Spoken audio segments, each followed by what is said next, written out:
I never thought I'd feel a mix of satisfaction and guilt watching my parents move their belongings into my guest house. The same parents who, 7 years earlier, had handed me a rental agreement while my sister Amanda lounged by the pool, never once asked to contribute a dime to the household. Life has a strange way of revealing the true worth of family bonds when circumstances shift. My name is Jessica Winters, and I'm now the owner of a sprawling California property with a main house and guest house that my parents desperately need to occupy. But before we get into that, let me take you back to where this all began, to understand how the daughter who was treated like a tenant ended up becoming her parents' landlord. I'd love to know which corner of the globe you're watching from. And if this story speaks to you, make sure to subscribe. Tomorrow's video is one you absolutely can't miss. It was a sweltering August afternoon when everything changed. I had just graduated with my master's degree in architectural design and returned to my parents' home in Oak Ridge, California. At 24, I was eager to start my career, but the reality of student loan debt and the competitive job market meant moving back home temporarily was my best financial option. I remember sitting at the kitchen island, laptop open, scrolling through job listings when my father, Richard Winters, placed a folded document beside my computer. My mother, Caroline, stood behind him, arms crossed and expression unreadable. "What's this?" I asked, picking up what appeared to be a formal document. "A rental agreement," Dad said matter-of-factly. "You're an adult now, Jessica. If you're going to live here, you need to contribute." I stared at them, stunned. The rental agreement specified $800 per month, plus 1/3 of the utilities and a security deposit of $200. My hands trembled slightly as I read through the terms. "Is this a joke?" I asked, looking between them. Mom sighed. "We've discussed this, honey. You have a master's degree now. It's time you learned financial responsibility." What they conveniently failed to mention was that my younger sister, Amanda, only 2 years my junior, had been living at home rent-free since she dropped out of college 3 years earlier. Currently, she worked part-time at a local boutique, spent most of her earnings on clothes and weekend getaways, and had never once been asked to contribute to household expenses. "And Amanda?" I asked, trying to keep my voice level. "Will she be signing a rental agreement too?" Dad and Mom exchanged glances. "Amanda's situation is different," Dad said. "She's still finding her path." "And I'm not?" I countered. "I just finished my education. I have over $80,000 in student loans. I'm actively looking for work in my field." "That's exactly it," Mom interjected. "You have an education, Jessica. You have potential. Amanda needs more support right now." The double standard was breathtaking. Throughout our childhood, I had always been the responsible one, the daughter who got straight A's, who didn't cause trouble, who babysat Amanda when my parents needed a night out. Now, that responsibility was being weaponized against me. Wanted to argue, to point out the blatant unfairness. But something in their expressions told me it would be useless. This decision had been made long before they placed that document in front of me. "When do you need the security deposit?" I asked, my voice hollow. "By the end of the week would be good," Dad replied, seeming relieved I wasn't putting up more of a fight. "And the first month's rent is due on the 1st. I nodded, turned back to my laptop, and continued my job search with renewed desperation. Behind me, I heard my parents leave the kitchen, their mission accomplished. Through the window, I could see Amanda lounging by the pool, phone in hand, without a care in the world. That night, I barely slept. My childhood bedroom suddenly felt foreign, like a space I was borrowing rather than a place that belonged to me. The walls, still adorned with my high school achievement certificates and college acceptance letters, now seemed to mock me. All those accomplishments, and here I was, being charged rent while my sister lived entirely expense-free under the same roof. The next morning, Amanda sauntered into the kitchen as I was making coffee, her hair still tousled from sleep. It was nearly 11 a.m. and she had nowhere to be until her 4 p.m. shift at the boutique. "Morning," she yawned, reaching for a mug. What got you up so early? Job hunting, I replied tersely. And figuring out how I'm going to come up with a security deposit by Friday. She paused, cup midway to the coffee pot. Security deposit? For what? I studied her face, realizing she genuinely had no idea. Mom and Dad are charging me rent to live here, $800 a month plus utilities. Amanda's eyes widened. Seriously? That's kind of steep, isn't it? Are they charging you rent? I asked, already knowing the answer. She shook her head. No. They've never mentioned anything like that to me. For a moment, I thought I saw a flicker of discomfort cross her face, a brief recognition of the inequity, but it vanished quickly, replaced by her usual carefree expression. Well, you did just get your master's, she offered, as if that explained everything. They probably figure you can afford it. With what job, Amanda? The one I don't have yet because I just graduated? Or should I use the money I don't have because of my student loans? She shrugged, uncomfortable with my directness. I'm sure they just want to help you be independent. You've always been the smart one, the capable one. And there it was. The familiar narrative. Jessica, the capable one. Jessica, who doesn't need help. Jessica, who can handle anything. A lifetime of meeting expectations had somehow transformed into a justification for treating me differently, for making me pay for the privilege of being considered competent. I drained my coffee cup and stood up. I need to go to the bank. Then I'm meeting with a recruiter downtown. As I gathered my things, I noticed Amanda watching me with an expression I couldn't quite read. Was it guilt, pity, or simply relief that she wasn't in my position? Jess, she said as I reached the door, maybe I could loan you some money for the deposit if you need it.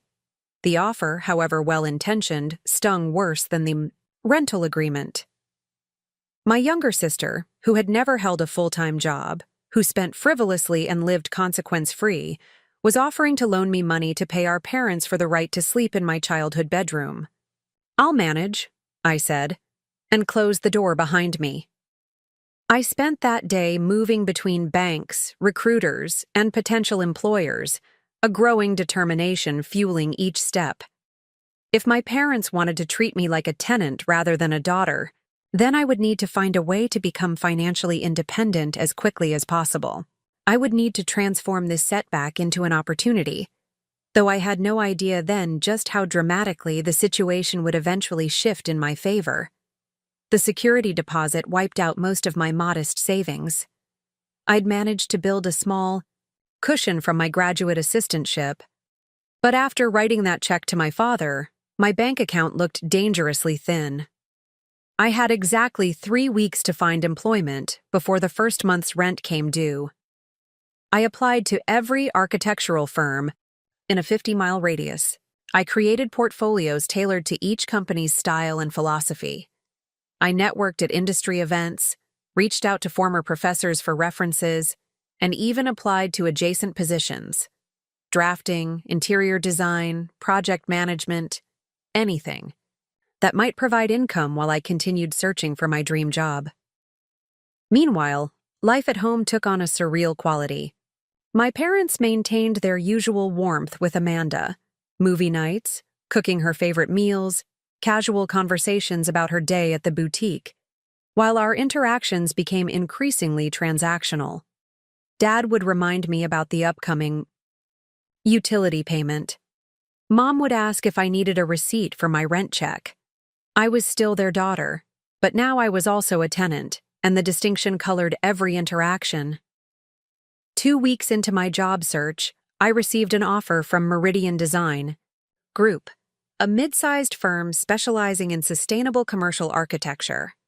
The salary was lower than I'd hoped, $52,000 a year, but it was a foot in the door, and I accepted immediately. That evening, I shared the news with my family over dinner.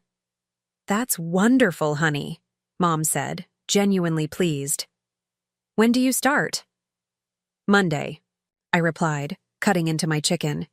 It's entry-level, but they have a strong mentorship program. Well, now you'll have no trouble with the rent, Dad commented, reaching for the salad. And you can start building your savings again. Amanda, who had been scrolling through her phone between bites, looked up. What's the commute like? About 45 minutes each way, I said. I might need to look for a place closer to the office eventually. Don't be hasty, Dad said quickly. Rent around here is astronomical for a one-bedroom. You're getting a good deal staying at home. A good deal?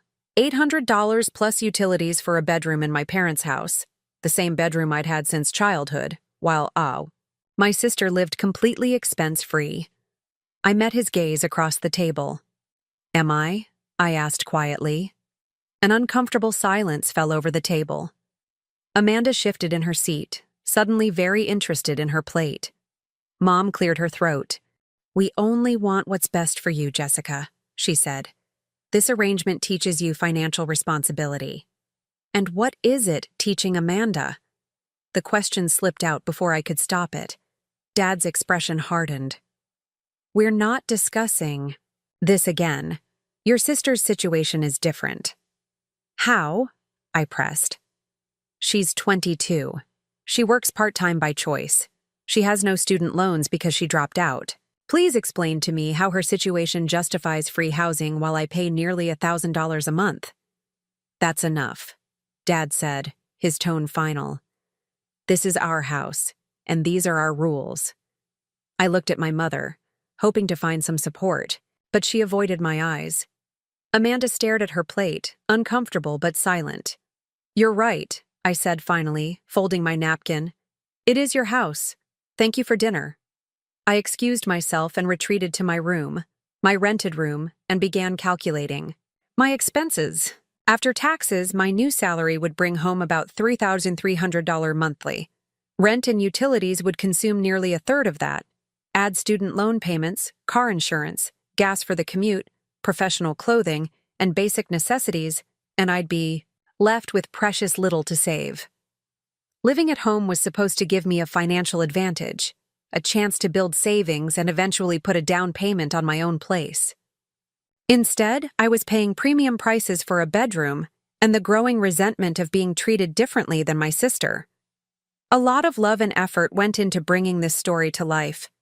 If you're enjoying it, we'd be so grateful if you'd subscribe to our channel. Now, back to where we left off. The next morning, I left early for a pre-employment orientation at Meridian. As I backed out of the driveway, I noticed Amanda standing in the kitchen window, watching me. For a moment, our eyes met, and I thought I saw something like guilt in her expression. But then she turned away, and I drove off to begin my professional life.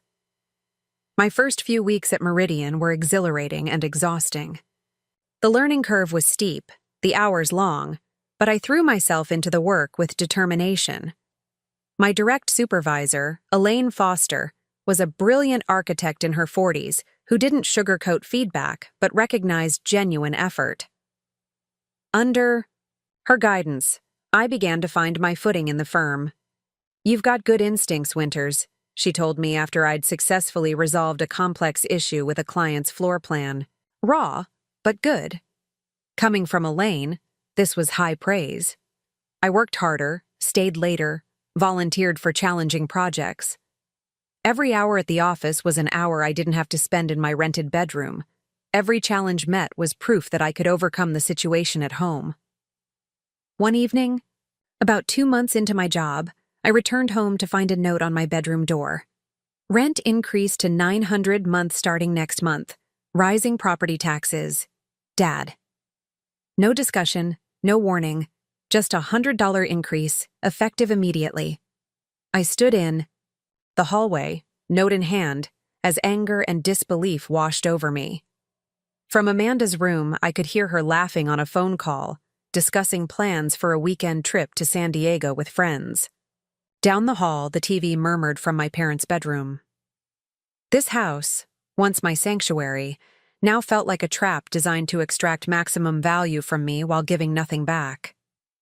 That night, I created a spreadsheet detailing every penny I'd paid. my parents since moving back home. The total was already approaching $3,000, not including utilities. By contrast, Amanda had contributed exactly $0 while enjoying the same roof, the same utilities, the same family meals. The next day, I stayed late at work, using Meridian's resources to research rental properties near the office. The options were grim: studios and one-bedrooms starting at $1,500, well beyond what I could comfortably afford. Moving out would mean financial hardship, but staying was becoming emotionally untenable. As I drove home that evening, I passed a for rent sign outside a small garage apartment a few miles from Meridian.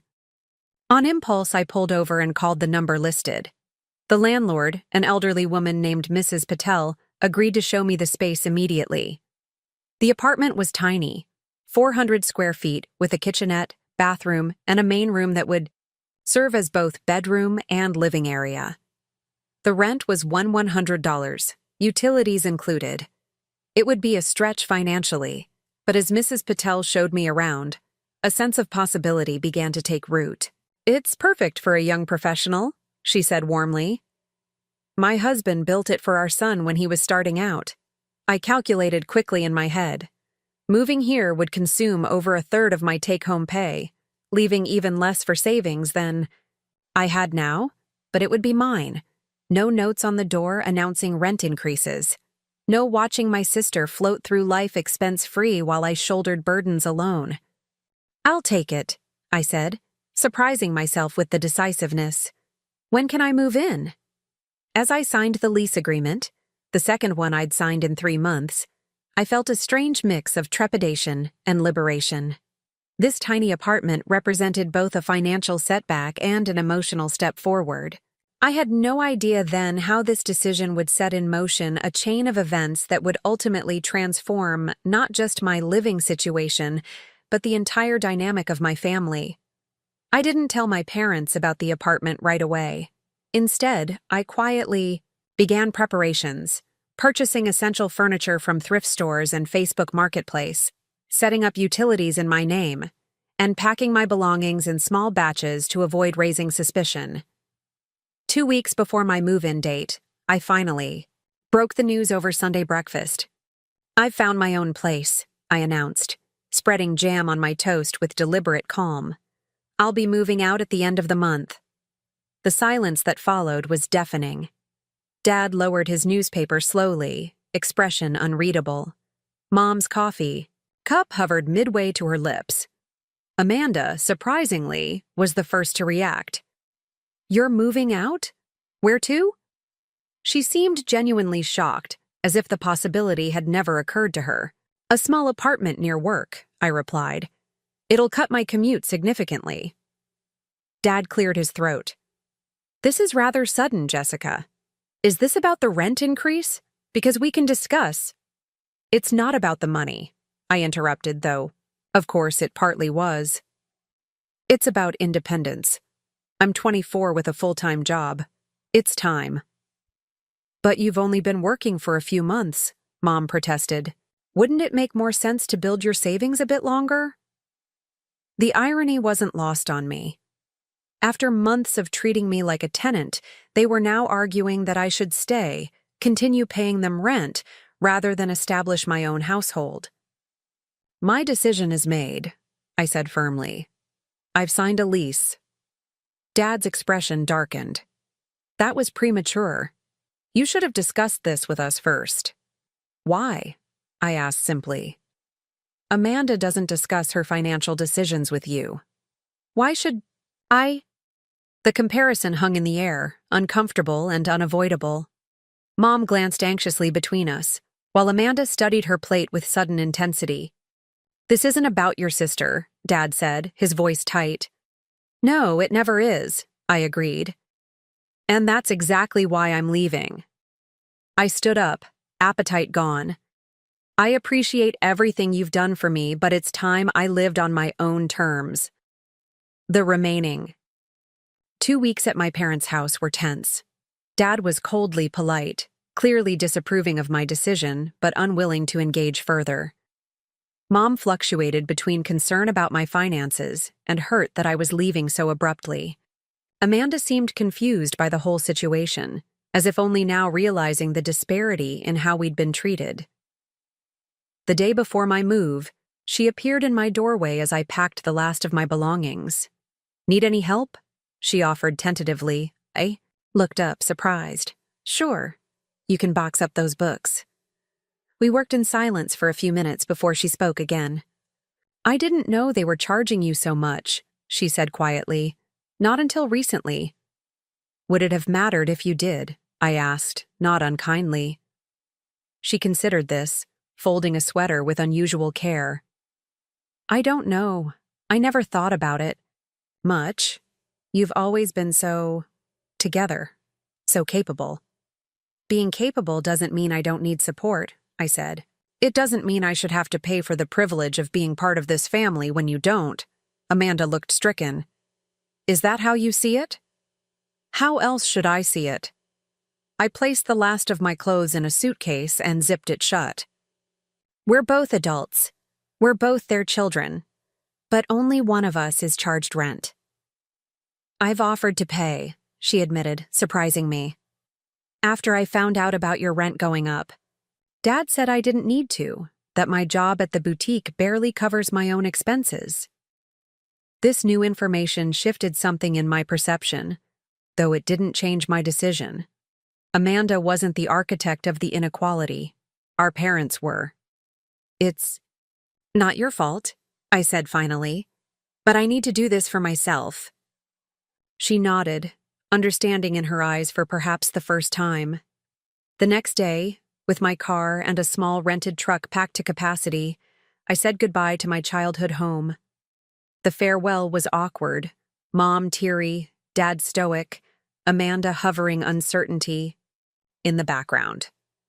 As I pulled out of the driveway, I felt a complex mix of emotions: relief, anxiety, sadness, and a burgeoning sense of freedom. My new apartment was exactly as small as I remembered. After unloading my belongings, I stood in the center of the space, taking it all in. The secondhand furniture, the tiny kitchenette, the single window overlooking Mrs. Patel's garden. It wasn't much, but it was mine, paid for with my own money, governed by my own rules. That first night was strange. The unfamiliar sounds of the building, the absence of family moving around nearby, the complete privacy. It was both liberating and disorienting. I sat cross-legged on my new, used futon, eating takeout and scrolling, through rental listings out of habit, before realizing I no longer needed to search. I had a home now, humble as it was. The financial reality of independence hit hard that first month. After rent, utilities, groceries, student loan payments, and other essentials, my bank account was nearly empty. I started bringing lunch to work. Instead of buying it, canceled streaming subscriptions, and learned to stretch a grocery budget further than I'd thought possible. Elaine noticed the change in my habits, the packed lunches, the declined happy hour invitations, and called me into her office one afternoon. "Everything okay, Winters?" she asked, direct as always. "You seem to be pinching pennies lately." I hesitated, then decided on honesty. "I recently moved into my own place. It's a bit of a financial adjustment." She nodded thoughtfully. "Been there. First year on your own is always lean." She tapped her pen against her desk. "The Peterson project is entering phase 2 next month.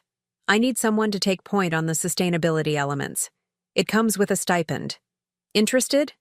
The opportunity was exactly what I needed: additional income and valuable experience.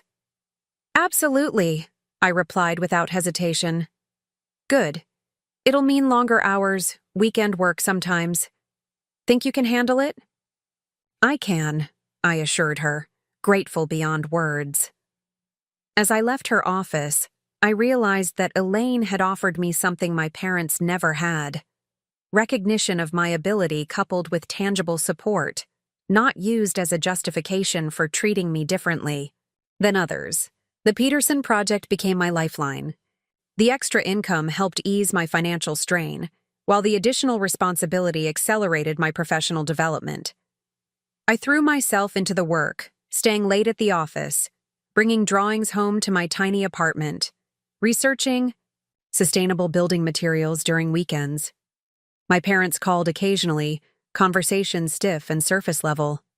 How was work? How was the apartment? Did I need anything?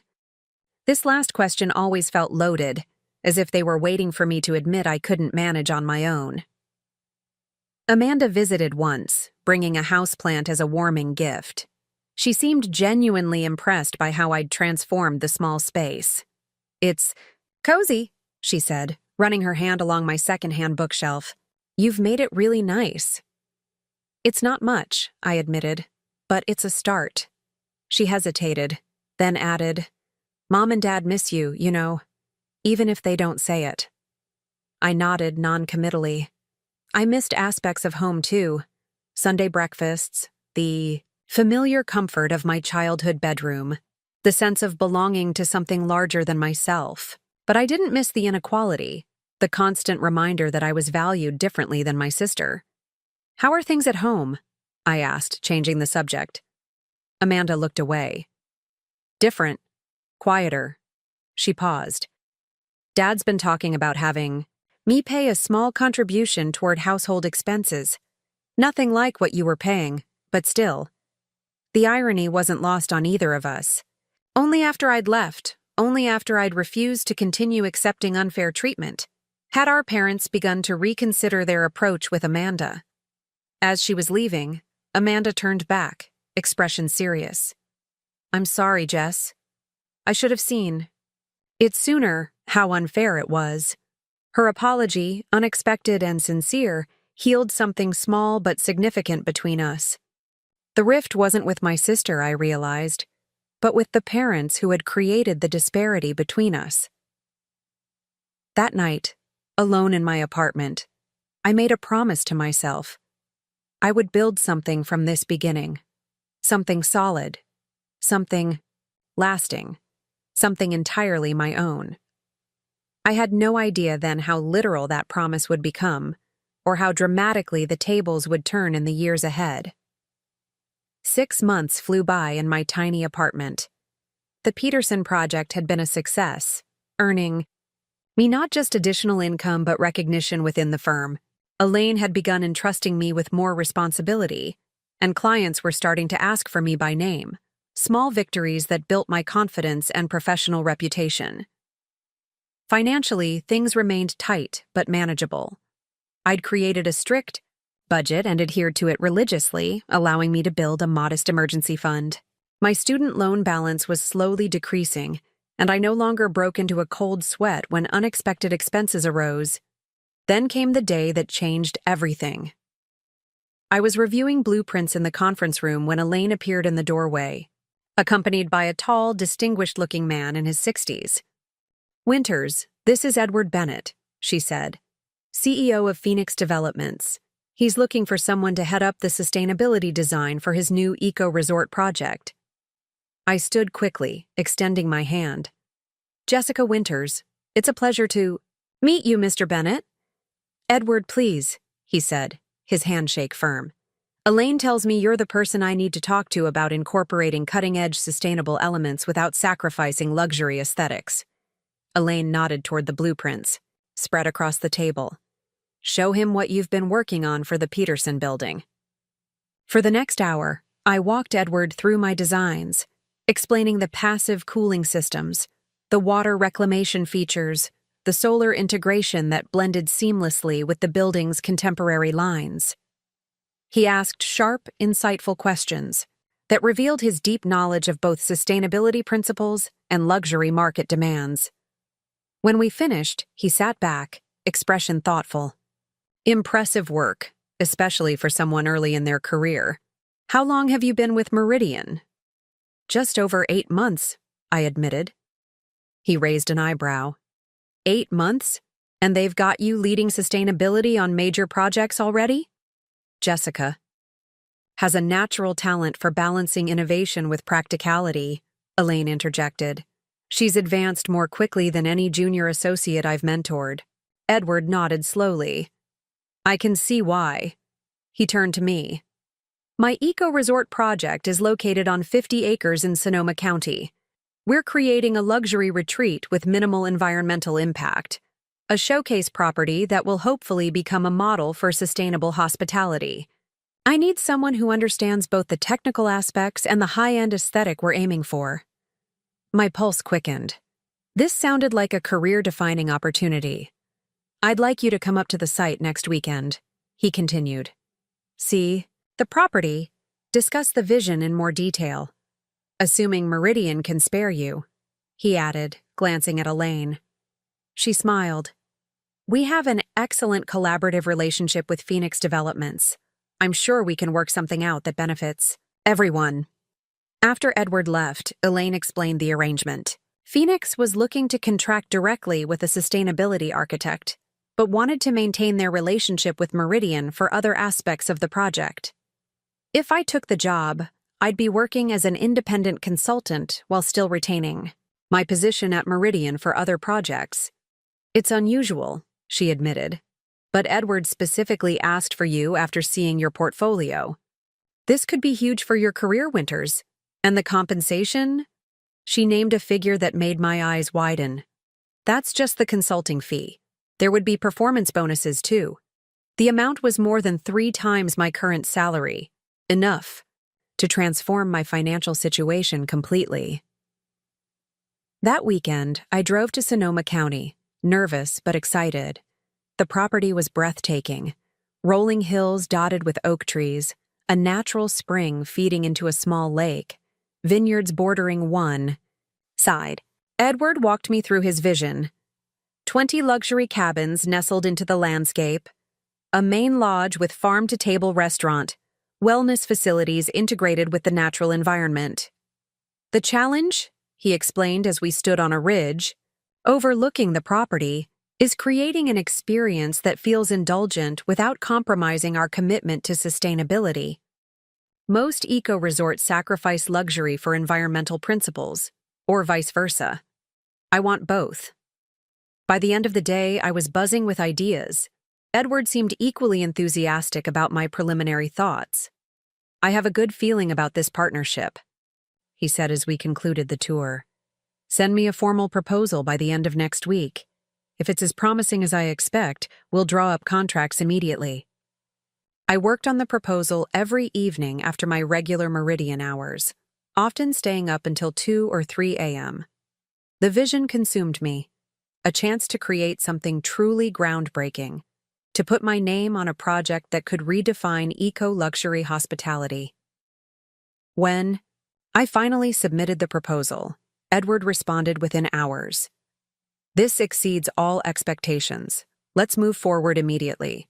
My lawyers will send contracts tomorrow.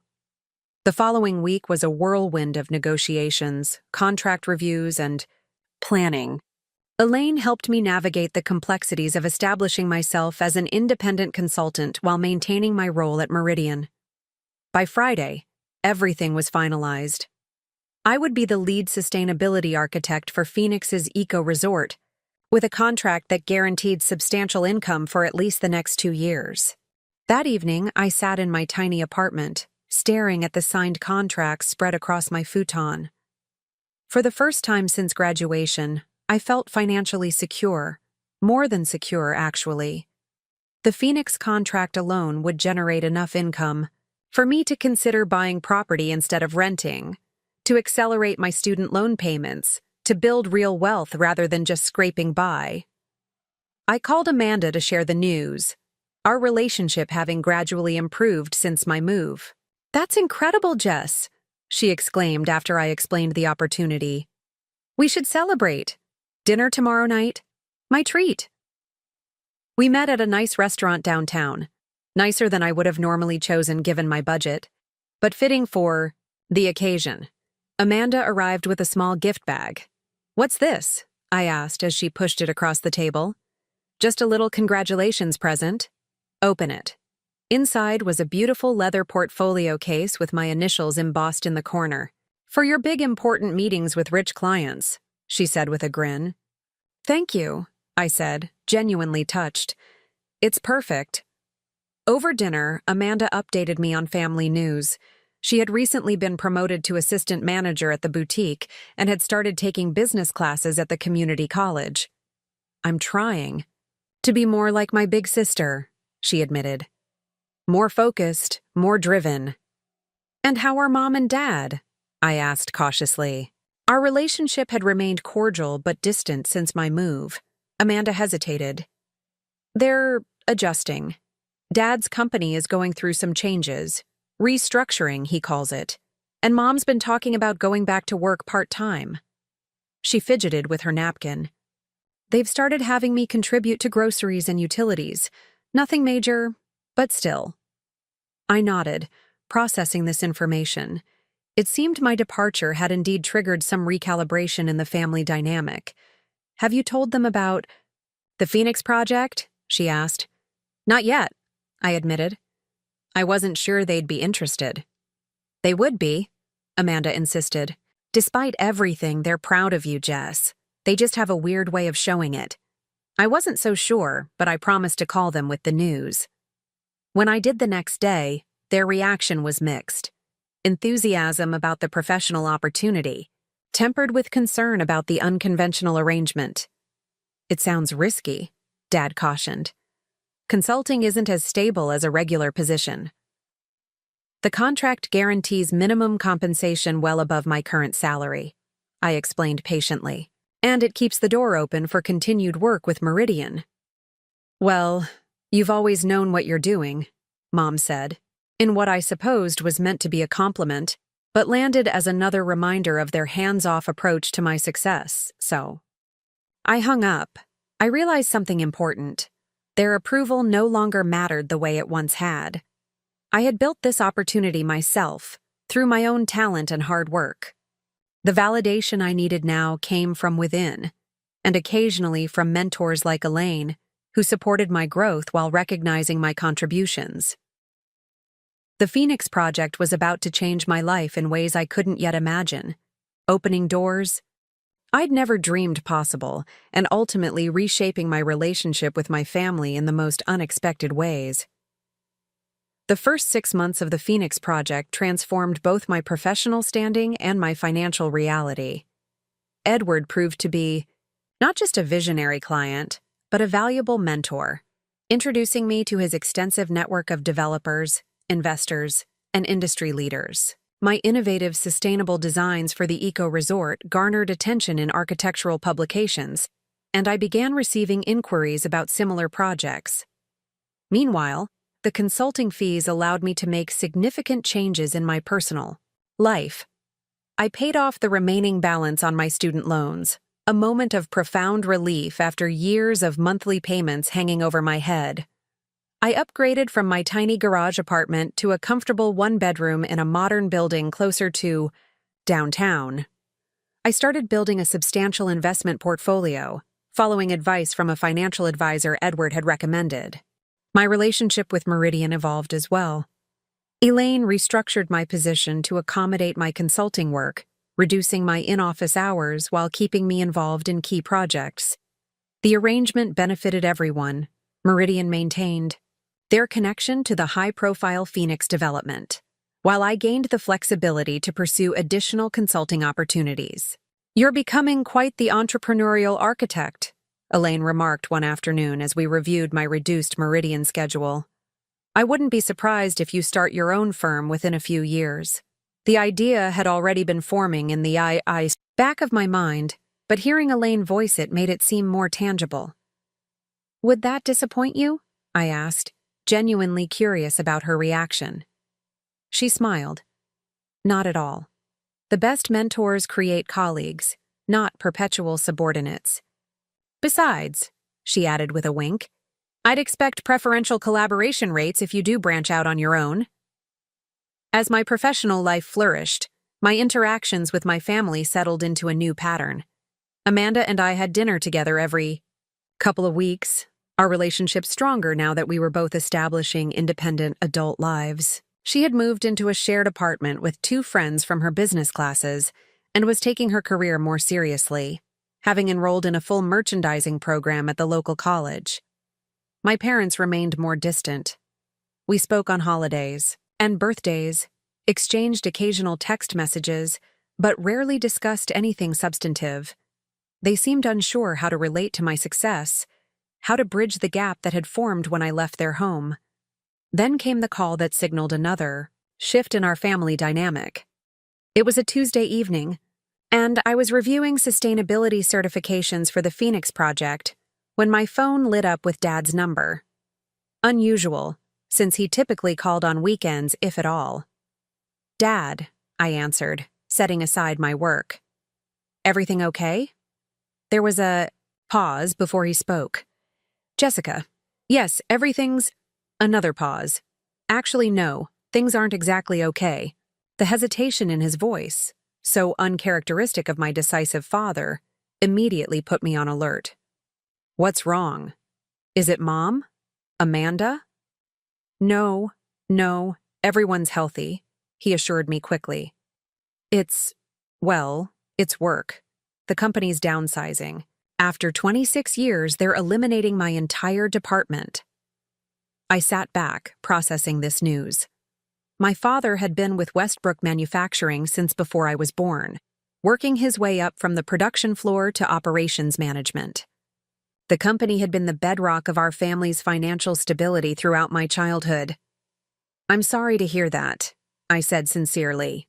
"What are they offering for severance?" 3 months' salary, he replied, and continuation of benefits for that period. "It's not terrible, but not enough to maintain your lifestyle long-term," I finished for him. "Exactly." He sighed heavily. "At my age, finding a comparable position won't be easy. The industry has changed significantly. Many of my skills are considered outdated now." "What about your retirement accounts?" I asked, trying to assess the full picture. Another uncomfortable pause. "We've had to draw from those more than we planned over the past few years. The house needed a new roof, and then there were some investments that didn't pan out as expected." The subtext was clear. Their financial situation was precarious. After years of comfortable stability that had somehow never extended to reducing my rent or helping with my student loans, they were facing uncertainty. "I see," I said, keeping my tone neutral. "What's your plan?" "That's partly why I'm calling," he admitted. "Your mother and I are considering downsizing, selling the house, finding something smaller and more affordable. We wanted to get your thoughts, given your experience in real estate design." The request for advice was unprecedented. My father had never consulted me on financial or property matters before, having always positioned himself as the authority on such things. "Downsizing makes sense if you're facing reduced income," I said carefully. "The housing market in Oak Ridge is strong right now. You should be able to sell quickly and for a good price. As for where to move..." I paused, considering the options. "What's your timeline?" "The layoff takes effect in 30 days, he replied. "We'd like to list the house as soon as possible after that." "Let me think about it and get back to you," I offered. "I know several real estate agents through my work who specialize in the area. I can check if any of them have insights on good retirement-friendly communities." "Thank you, Jessica," he said, relief evident in his voice. "We appreciate any help you can provide." After we hung up, I sat motionless, absorbing the implications of this conversation. My parents, who had charged me premium rent while allowing my sister to live free, were now turning to me for assistance navigating their financial uncertainty.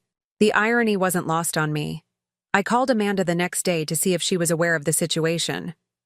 "Dad told me yesterday," she confirmed. "It's pretty bad, Jess. They've been struggling financially for a while now, but they kept it quiet.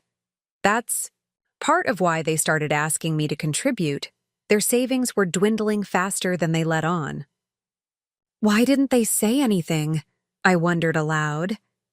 "Pride, I think," Amanda replied. "Especially Dad's. He's always seen himself as the provider, the financial authority. Admitting he's in trouble, it's difficult for him." I understood this perspective, even as it frustrated me.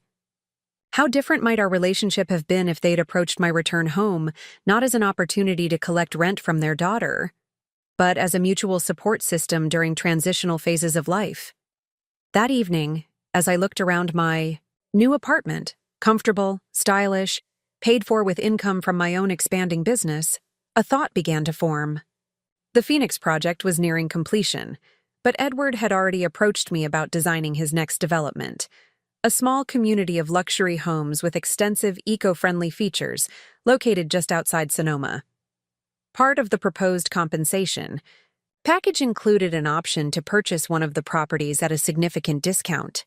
I had been considering it as an investment opportunity, but now a different possibility emerged. The next morning, I called Edward to discuss modifying one of the home designs to include a separate guest house, a self-contained space that would offer privacy while remaining accessible to the main residence. "Thinking of having a family stay over?" he asked, immediately approving the design change. "Something like that," I replied, already envisioning the conversation I would eventually have with my parents. How strange life could be, I thought as I reviewed the preliminary drawings. The daughter who had once been charged rent for her childhood bedroom was now contemplating becoming her parents' landlord, or rather their benefactor. The prospect filled me with complicated emotions. Satisfaction? Yes, but also a measure of compassion I hadn't expected to feel. Over the next 2 months, my parents' situation deteriorated faster than expected. Dad's severance package barely covered their existing expenses, and their efforts to sell the house stalled when a home inspection revealed significant foundation issues they hadn't been aware of. Problems that would require costly repairs before any sale could proceed. Kept tabs on the situation through Amanda, who visited them regularly. "They're burning through their savings," she reported during one of our dinner meetups. "And Dad's job search isn't going well. He's had a few interviews, but nothing's panned out.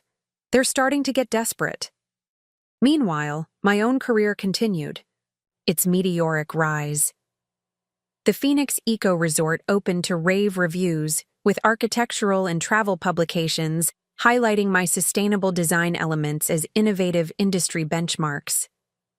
Edward's new development, now officially named Sonoma Terraces, was moving forward rapidly, with my modified design for Lot 7, including the spacious guest house, approved and ready for construction. The timing seemed fated, just as my parents' financial foundation crumbled. I was positioning myself to purchase a property that could potentially solve their housing crisis. Yet I hesitated to offer this solution directly, unsure how my father's pride would receive such a role reversal. The decision was accelerated by an unexpected phone call from my mother one Sunday afternoon. "Jessica," she began, her voice strained in a way I'd rarely heard. "I hope I'm not interrupting anything important." "Not at all," I assured her, setting aside the preliminary sketches for another potential project. "What's going on?" She took a deep breath. "Your father didn't want me to call, but I think we need to be honest about our situation. We've depleted our emergency fund, and the house repairs are going to cost more than we can afford. The bank, they're not willing to extend our home equity line any further." I waited, allowing her the space to continue at her own pace. "We're considering bankruptcy," she finally admitted. "The house will probably go into foreclosure unless we can find a solution quickly." The word foreclosure hung heavily between us. Despite everything, I couldn't bear the thought of my parents losing their home of nearly 3 decades in such a humiliating manner. "Have you looked into selling as is?" I asked, though I already suspected the answer. "We've tried," Mom confirmed. "The foundation issues are scaring away buyers, and the few offers we've received have been insultingly low." I made a quick decision. "I'm coming over tonight. We should discuss this in person, all of us together." There was a pause, then, "All of us?" "You, Dad, Amanda, and me," I clarified. "This affects the whole family. We should approach it together." That evening, we gathered around the dining table where so many family discussions had taken place over the years. Birthdays, holidays, the fateful conversation about my rent. The atmosphere was tense, my father's posture rigid with barely contained distress. "Let me start by saying I appreciate Mom reaching out," I began carefully.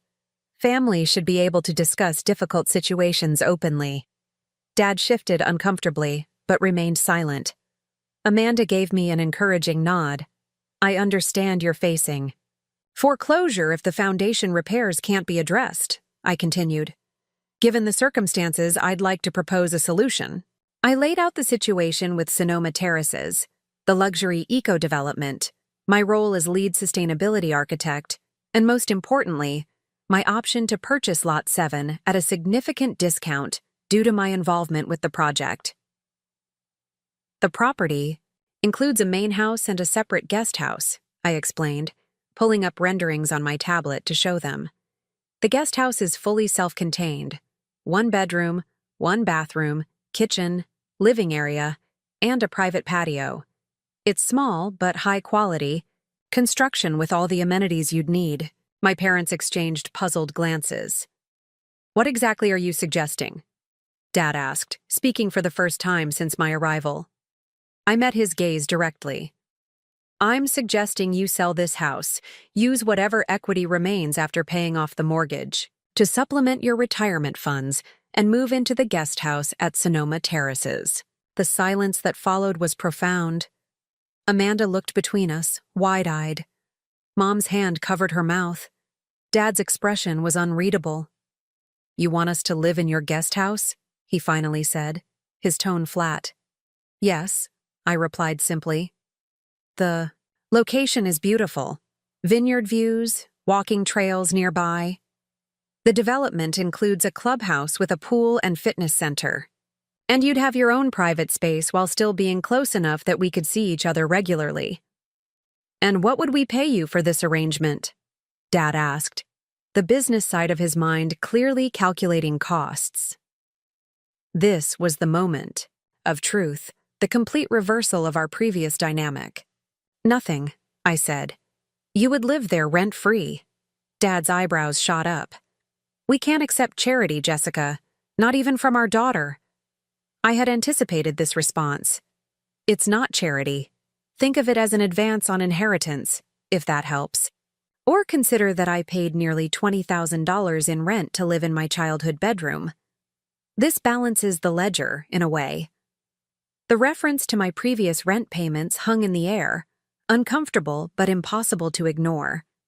Mom glanced downward, a flush of what might have been shame coloring her cheeks. Dad's jaw tightened, but he didn't dispute the point. Amanda broke the tension. "I think it's a great solution. The guest house looks beautiful, and Sonoma is only an hour from here. You'd be close enough to maintain your social connections but have a fresh start somewhere new." Mom looked up, hope cautiously entering her expression. "It is a beautiful area. We vacationed near there when you girls were young. Remember? That little bed and breakfast with the garden?"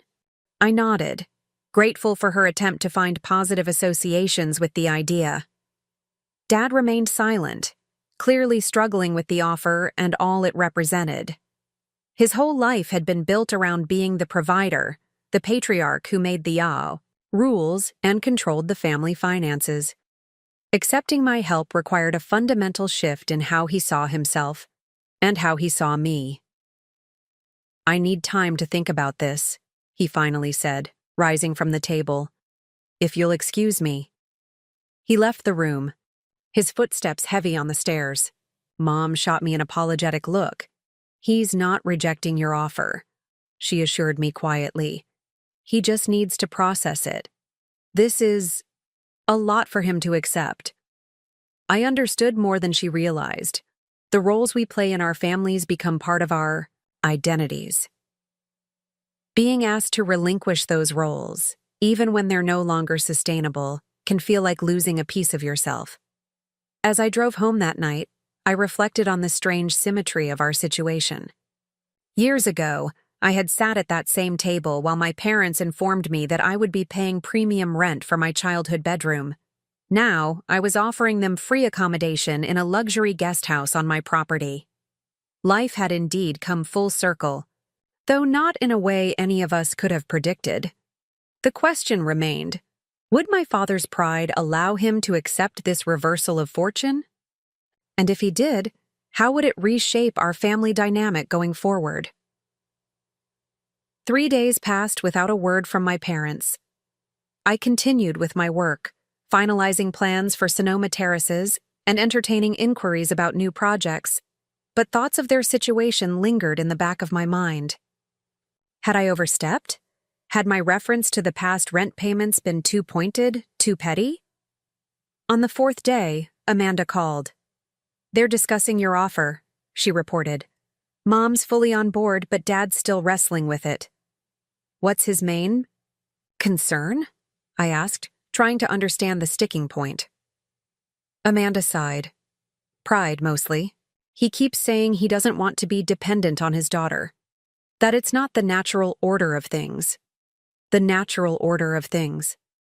The phrase struck me as telling, revealing how deeply my father held to traditional family hierarchies, where parents provided for children, not the reverse. "There's also something else," Amanda added hesitantly. "Something I think you should know." "What is it?" "The reason they charged you rent while letting me live free wasn't just favoritism," she explained. "At least, not entirely. Dad made some bad investments the year you moved back home, risky stocks that tanked completely. They were struggling more than they let on, and your rent payments helped keep them afloat." This revelation landed like a stone in still water, ripples of insight, spreading outward. I had interpreted their actions purely as preferential treatment of Amanda, but financial desperation had played a role too. It didn't excuse the inequality of how they'd treated us, but it added context I'd never considered. Why didn't they just tell me that?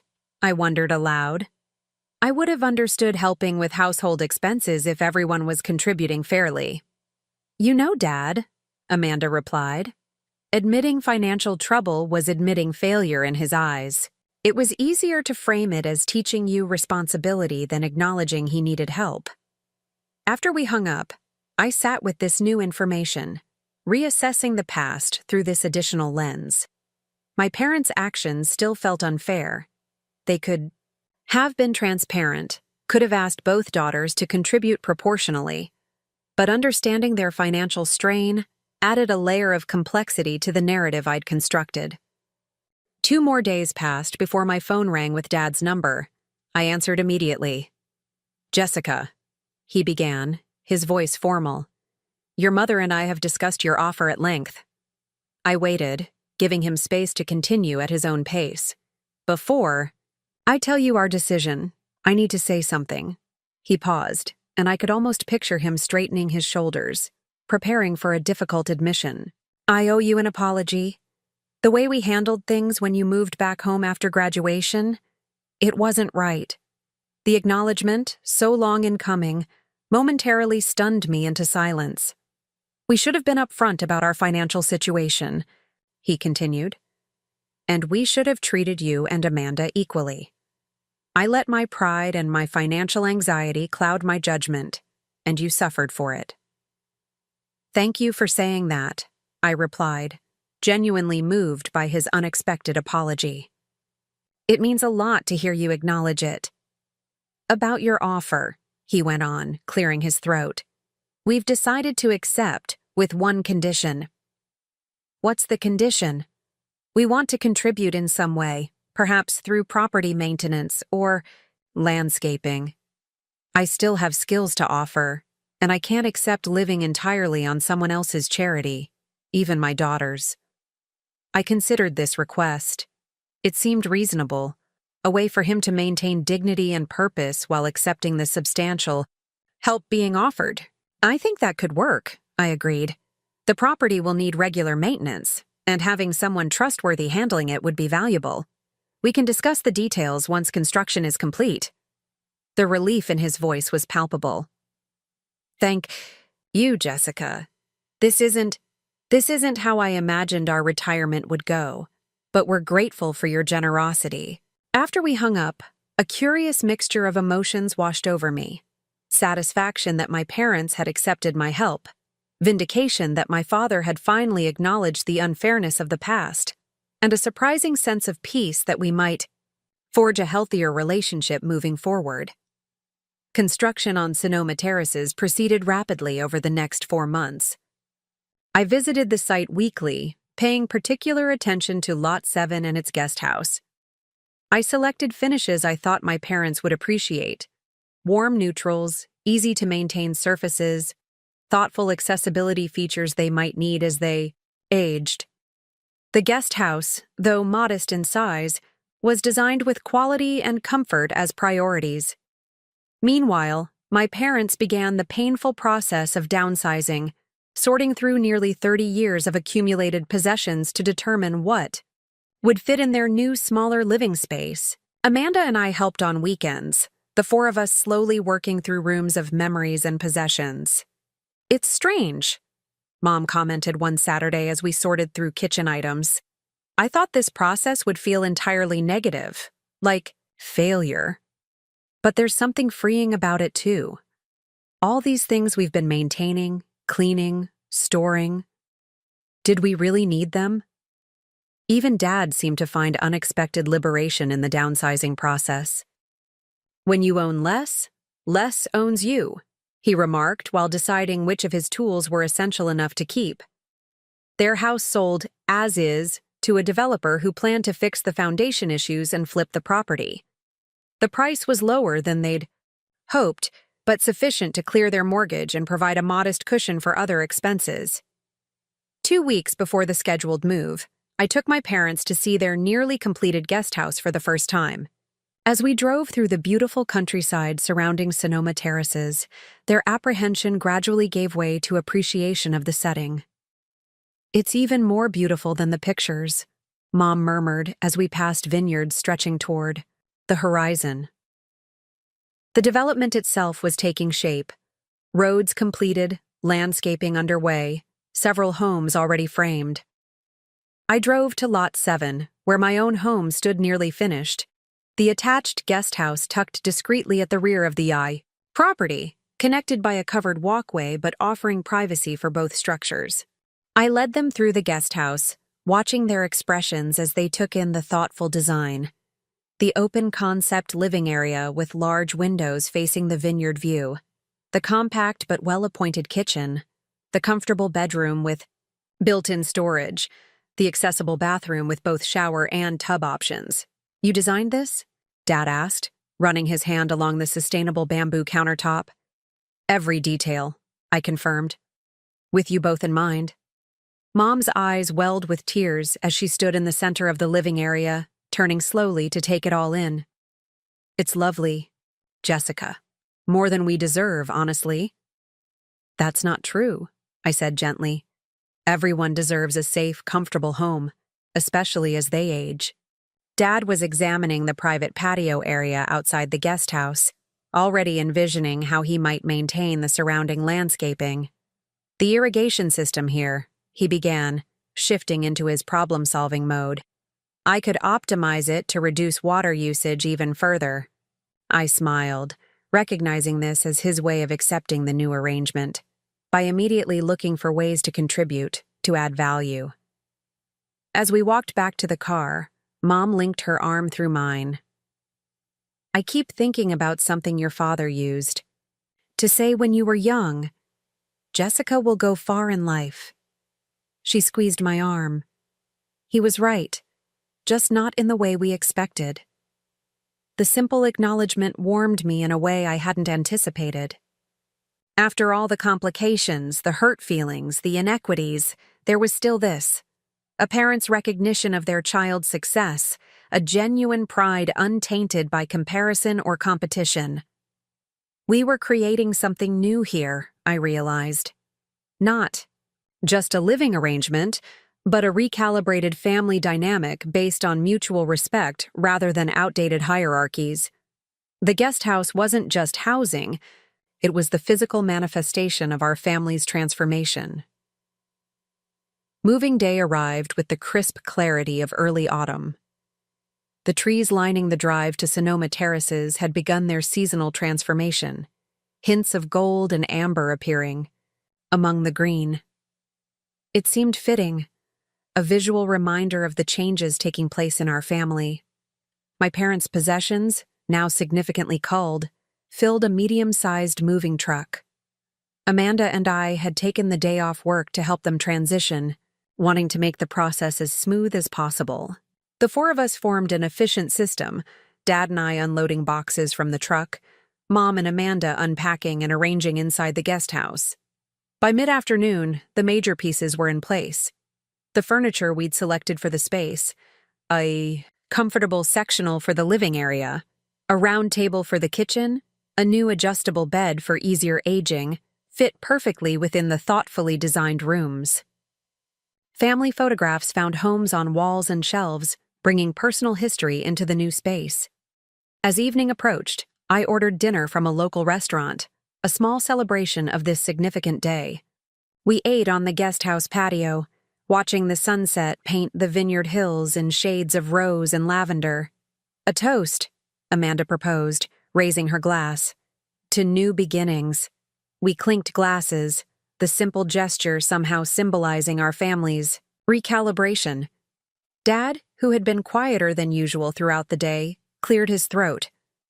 "I want to say something," he began, setting down his wine glass. "When Jessica first proposed this arrangement, my pride made it difficult to accept. The idea of living in my daughter's guest house felt like failure." Mom reached over to touch his hand supportively. "But today, seeing what you've created here," he continued, looking directly at me, "I don't feel like a failure. I feel proud, incredibly proud of the woman you've become, of what you've accomplished through your own talent and determination." His words, so direct and heartfelt, touched something deep within me. Throughout my childhood and early adulthood, I had sought this specific kind of recognition from him, not just general pride in my achievements, but acknowledgement of my self-made success. "I've been reflecting on the past," he went on. "When we charged you rent while Amanda lived free, I justified it by telling myself you could handle it, that you were capable and responsible. The truth is, we leaned on you because of those qualities, taking advantage of your reliability instead of supporting it." Amanda nodded solemnly. "I benefited from that inequality without questioning it. I'm sorry too, Jess." "We can't change the past," Mom added, "but we can try to do better moving forward. All of us." The conversation felt like a weight lifting. Years of unspoken resentment and misunderstanding finally addressed directly. Not erased, but acknowledged, which was its own kind of healing. "Thank you," I said simply. "That means a lot to hear." After dinner, as my parents settled into their first night in the guest house, Amanda helped me unpack a few remaining boxes in my own house. The main residence was larger than I needed as a single woman, but I had designed it with the future in mind. Space for a home office, guest rooms that could eventually become children's bedrooms, a kitchen meant for family gatherings. "This place is incredible, Jess," Amanda remarked as we arranged books on the built-in shelves in the living room. "It's like something from an architectural magazine." "That's the idea," I smiled. "Sonoma Terraces will be featured in several publications once all the homes are complete. It's a showcase for sustainable luxury design." "And your career? Where does it go from here?" I shared my evolving plans, the possibility of starting my own firm specializing in sustainable residential architecture. The other developers who had approached me after seeing the Phoenix Eco Resort, the speaking engagements I'd been invited to at design conferences. "It's hard to believe how much has changed in just a few years," Amanda mused. "You went from being charged rent for your childhood bedroom to all this." She gestured around the beautifully designed space. "Life takes unexpected turns," I agreed. "What about you? How's the merchandising program going?" Her eyes lit up as she described her coursework and internship at a local retailer. "I'm thinking of specializing in sustainable fashion, ethical sourcing, eco-friendly materials. Your success has been inspirational, actually. Seeing how you've built your career around environmental principles while still achieving commercial success, the acknowledgement that my journey had positively influenced her path felt like another piece of healing between us. The competitive dynamic our parents had inadvertently fostered was being replaced by mutual support and appreciation. Later that evening, after Amanda left to drive back to her apartment in the city, I stood on my back deck, looking toward the guest house where warm light glowed from the windows. My parents were inside, beginning this new chapter of their lives, a chapter that would be inextricably linked with mine. The emotional landscape between us remained complex. There was forgiveness, yes, but also memory. Understanding, but also awareness that some patterns might never fully disappear. Yet beneath these complexities lay a foundation of family connection that had somehow survived the strain of inequity and resentment. The next morning, I woke early to finish unpacking my home office before my first virtual meeting of the day. As I brewed coffee in my kitchen, I noticed movement outside. Dad, already up and examining the irrigation system he had mentioned during their first visit. I smiled, recognizing this as his way of establishing purpose in this new arrangement. Not as the family patriarch holding financial power, but as a contributor offering valuable skills and support. It was a healthier dynamic for all of us. That afternoon, between meetings, I walked over to the guest house to check on them. I found Mom arranging a small herb garden in containers on the patio, her expression peaceful as she worked with the plants. "This spot gets perfect morning sun," she explained, gesturing to her carefully positioned pots of basil and thyme. "I thought fresh herbs would be nice for cooking." "It's perfect," I agreed. "Actually, I was hoping to ask a favor. I have clients coming to see the main house tomorrow, potential buyers for another lot who want to see my design aesthetic. Would you mind if I showed them the guest house too? It showcases the same principles on a smaller scale." "Of course," she replied without hesitation. "It's your property, Jessica." I shook my head gently. "It's your home. Yes, I own it. But you live here now. That means you have a say over who enters your space." Mom looked surprised, then deeply touched by this distinction. "Thank you for saying that. And yes, you're welcome to show the guest house. I'll make sure it's presentable." This small exchange crystallized the fundamental shift in our relationship. I had financial authority now, but I was choosing to exercise it with respect for their dignity and autonomy, the respect I had once sought from them but rarely received. As weeks passed and we all adapted to our new living arrangement, an unexpected benefit emerged. The physical proximity was helping to heal old emotional distances. Sunday dinners became a regular tradition, sometimes in my house, sometimes in the guest house. Dad found purpose maintaining the property grounds, applying his operations management experience to create efficient systems for landscaping and home maintenance. Mom, freed from the burden of maintaining a too large house, rediscovered her passion for gardening and cooking. And I, the daughter who had once been treated as a tenant, found myself growing into the role of homeowner and provider, with a grace I hadn't known I possessed, offering support without lordship, maintaining boundaries without building walls. 1 year after my parents moved into the guest house, we gathered to celebrate multiple milestones. Sonoma Terraces had been completed to wide acclaim, my sustainable designs featured in architectural publications around the country. I had officially launched my own firm, Winter's Sustainable Design, with a growing team and portfolio of eco-luxury projects, and Amanda had graduated from her merchandising program, securing a position with an ethical fashion retailer. The occasion called for something special, so I arranged a private dinner at the Sonoma Terraces clubhouse, inviting not just my family, but also key figures from my professional journey, Elaine from Meridian, Edward Bennett, and several clients who had become friends. The evening had a surreal quality. Here I was, hosting a sophisticated gathering with industry leaders, while my parents, who once charged me rent for my childhood bedroom, now watched with genuine pride. The reversal was complete, yet it no longer carried the sting of resentment. I might once have anticipated. During a quiet moment, as guests mingled before dinner, Dad approached where I stood looking out over the property. "Quite a view," he remarked, nodding toward the illuminated pathways and thoughtfully designed landscaping.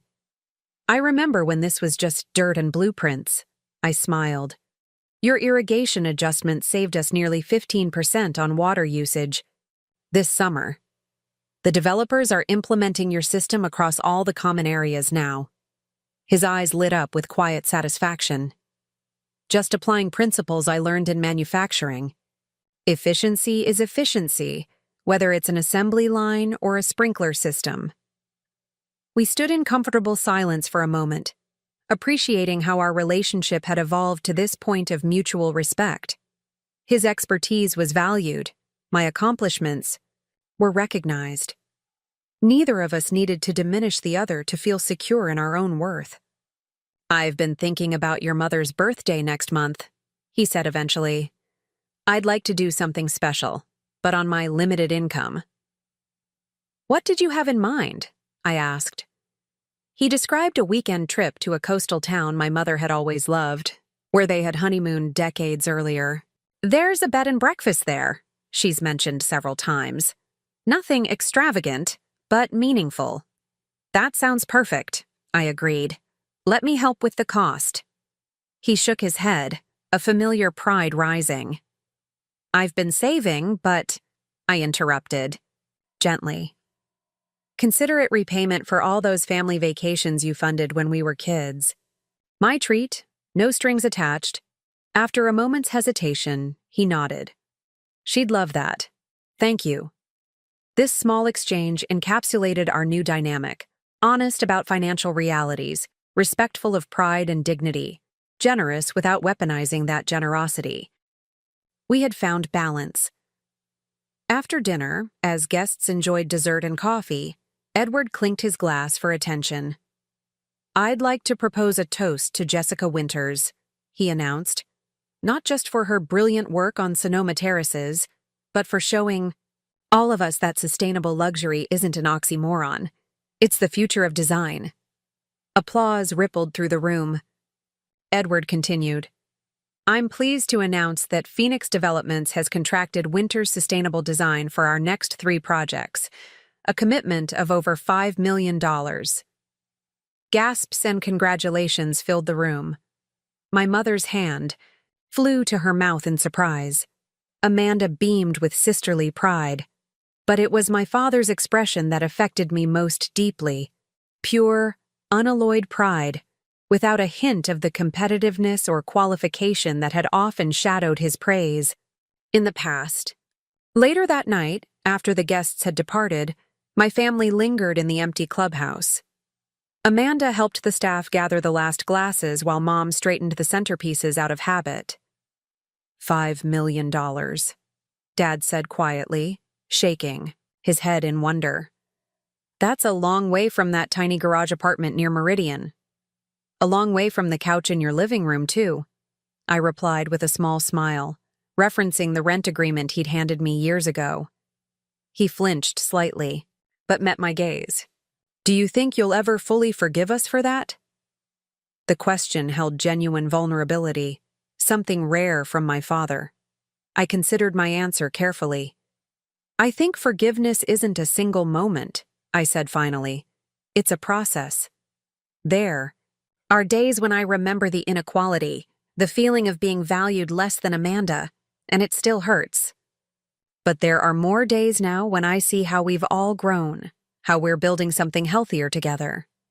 Mom joined us, slipping her hand into Dad's. "We were wrong," she said simply.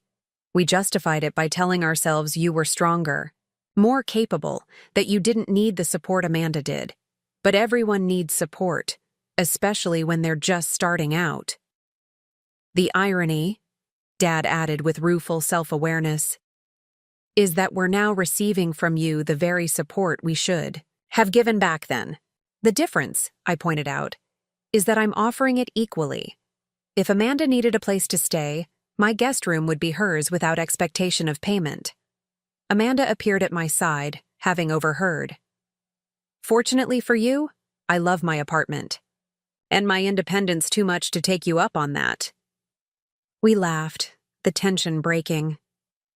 The four of us walked out together into the cool evening air, the vineyard silvered by moonlight. "I never imagined this future," Mom said as we strolled toward our respective homes. "When you left for that tiny apartment, Jessica, I worried constantly. We both did." "I know," I acknowledged, "but I needed to do it my way, on my own terms. And look what you built." Dad gestured toward the elegant homes of Sonoma Terraces, toward my thriving career, toward the life I had created through determination and talent. As we reached the path where they would turn toward the guest house and I would continue to the main residence, Amanda suggested a final nightcap on my patio. Sitting together under the stars, glasses of local wine in hand, a thought struck me with sudden clarity.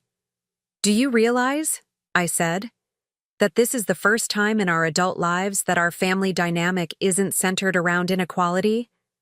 We're all standing on our own foundations now." Dad considered this. "Different foundations, certainly. Yours is considerably more substantial than ours at this point." "Financially, yes," I agreed. "But I meant as people. We're relating to each other as adults with individual strengths and challenges, not as competitors for resources or recognition." Mom raised her glass. "To foundations, then. May we continue building stronger ones together." As our glasses clinked, in the moonlight, I felt the final pieces of resentment loosen their hold on my heart. The path to this moment had been complicated, marked by hurt and healing, distance and reconciliation. The daughter who had once been charged rent for her childhood bedroom was now the successful architect providing housing for her parents. The reversal was complete, but it wasn't about vengeance or vindication anymore. It was about coming full circle with greater wisdom, about transforming an unequal past into a more balanced future where all of us could belong authentically, valued, for who we were rather than what we could provide. Life indeed works in strange and unexpected ways, I thought as we sat together under the Sonoma stars. Sometimes it takes losing your place to find your purpose, and sometimes the most meaningful structures we build aren't made of wood and stone, but of forgiveness, understanding, and the courage to create new patterns from the fragments of broken ones. The morning sun filtered through the floor-to-ceiling windows of my home office, illuminating the designs spread across my desk. Winter's sustainable design had grown beyond my wildest expectations, with a team of 15 architects and designers working from our headquarters in San Francisco.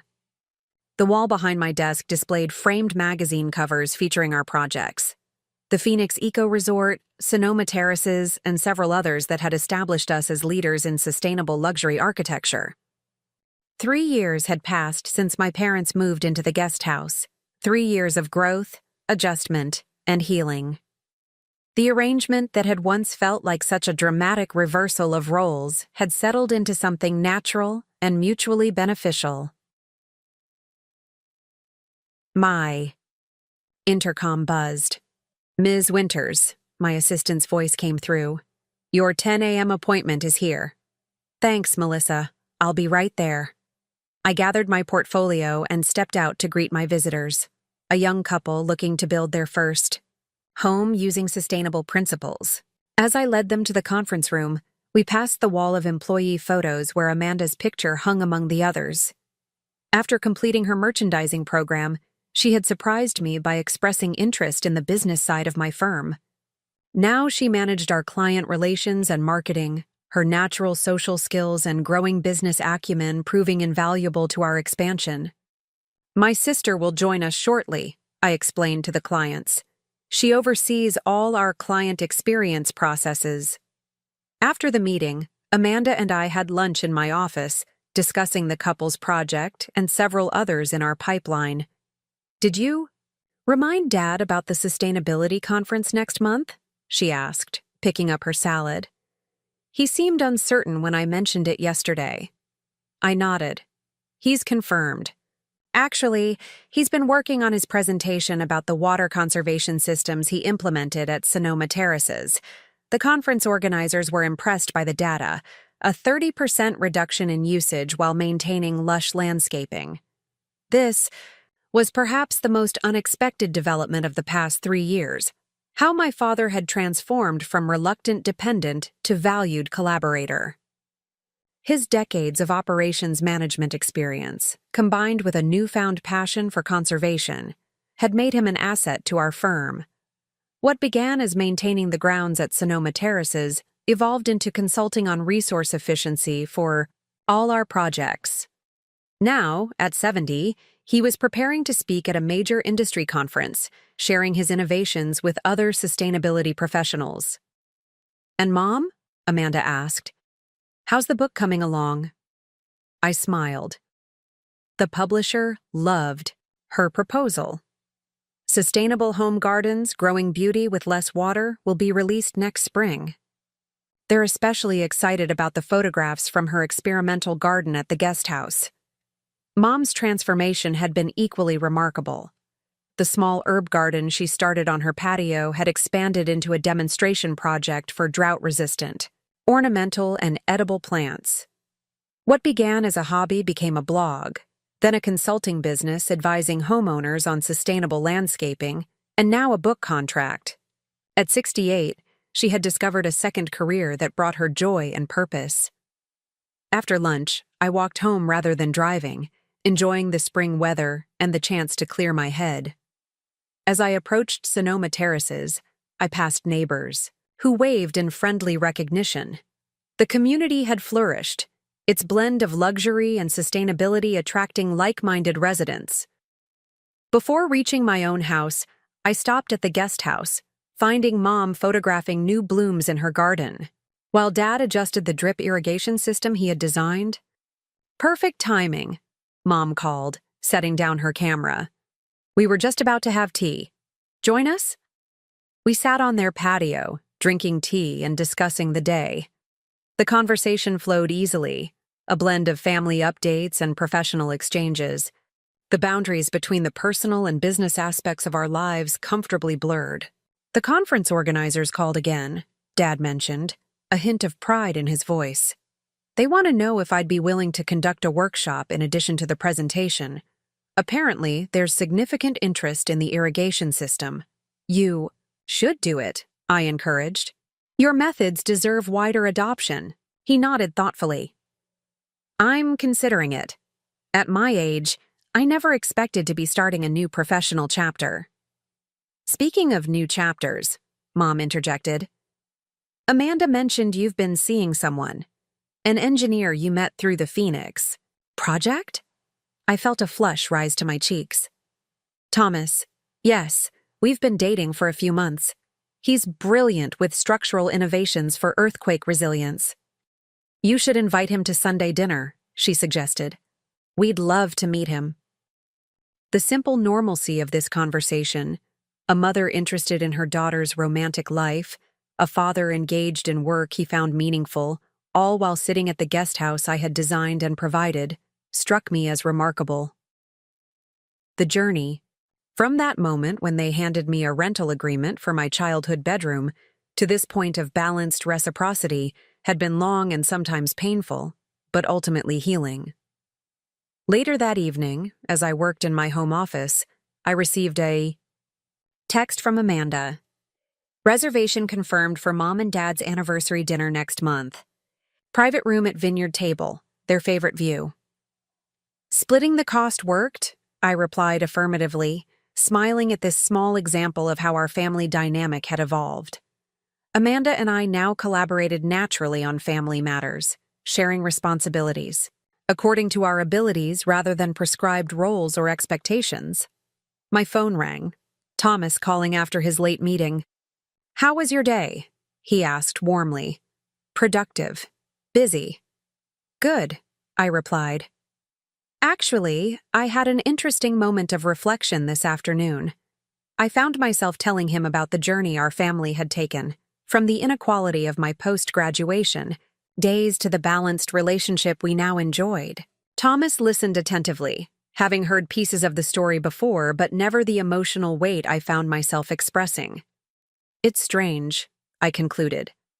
If you had told me 7 years ago, when I was sleeping in that tiny garage apartment, and counting every penny, that one day I'd own a luxury home where my parents lived in my guest house, I wouldn't have believed it. And if you'd said we'd all be happier and healthier for it, I'd have thought you were crazy. Life rarely follows the path we expect, he observed. Sometimes the detours lead to better destinations. After we hung up, I stood at my window looking toward the guest house, its warm lights glowing in the evening darkness. The reversal of our circumstances could have been merely an exercise in poetic justice. The formerly exploited daughter now holding power over those who had treated her unfairly. But we had collectively transformed it into something more meaningful, a recalibration of family bonds based on mutual respect and genuine care. My parents had charged me rent while letting my sister live free, a decision rooted in both favoritism and financial desperation. Now they lived in my guest house rent-free, contributing to our shared success in ways that honored their skills and preserved their dignity. The symmetry wasn't perfect, but perhaps that was the point. We weren't aiming for perfect reciprocal justice, but for a healthier balance that allowed each of us to be valued for who we were, not just what we could provide. As I turned from the window to review one last set of blueprints before bed, a design for an eco-community that would provide affordable, sustainable housing for seniors, I realized that the true architecture of my success wasn't found in buildings at all. It was in the careful, intentional redesign of relationships that had once been structurally unsound, now rebuilt with stronger foundations and room for everyone to thrive. 5 years had passed since my parents moved into the guest house. In that time, Winter's sustainable design had become an industry leader with projects across North America and growing interest from international clients. The Phoenix Eco Resort had won several prestigious awards, and Edward Bennett and I were collaborating on an ambitious new development, affordable eco-housing for middle-income families, combining luxury aesthetics with accessible price points. On a clear Saturday morning, I stood in the central courtyard of this newest project, surrounded by journalists attending the groundbreaking ceremony. The development, called Equilibrium Commons, represented everything I had learned about balancing beauty, sustainability, and accessibility. Architectural harmony that didn't exclude people based on income brackets. Ms. Winters called one reporter. Your firm has primarily focused on luxury developments until now. What prompted this shift toward more accessible housing? I considered the question, thinking about the journey that had led me here. I believe everyone deserves quality, sustainable housing, not just those who can afford premium prices. My own experience with housing insecurity early in my career taught me the importance of stable, dignified living spaces that don't compromise on quality or environmental responsibility. The reporter nodded, scribbling notes. And your parents are both involved in this project as well? I smiled, gesturing toward where Mom and Dad stood near the demonstration garden. Yes, my father's water conservation systems are integral to making these homes both sustainable and affordable to maintain. And my mother has designed the community garden spaces to be both beautiful and productive, with minimal water requirements. After the press conference, as the crowd dispersed, Thomas joined me. We had been married for just over a year now, our relationship having flourished alongside my firm's growth. As an environmental structural engineer, he brought complementary expertise to my sustainable designs, our professional partnership as harmonious as our personal one. That went well, he said, slipping his arm around my waist. Your parents seemed pleased with the recognition they received. I watched as Dad explained his irrigation system to an interested group of environmental journalists, Mom beside him pointing out specific plants that thrived with minimal water. Both in their early 70s now, they had found unexpected fulfillment in their roles as sustainability consultants. It's funny, I mused. When they first moved into the guest house, I think Dad especially saw it as a kind of retirement, a scaling back of life. Instead, they've both launched what amounts to second careers.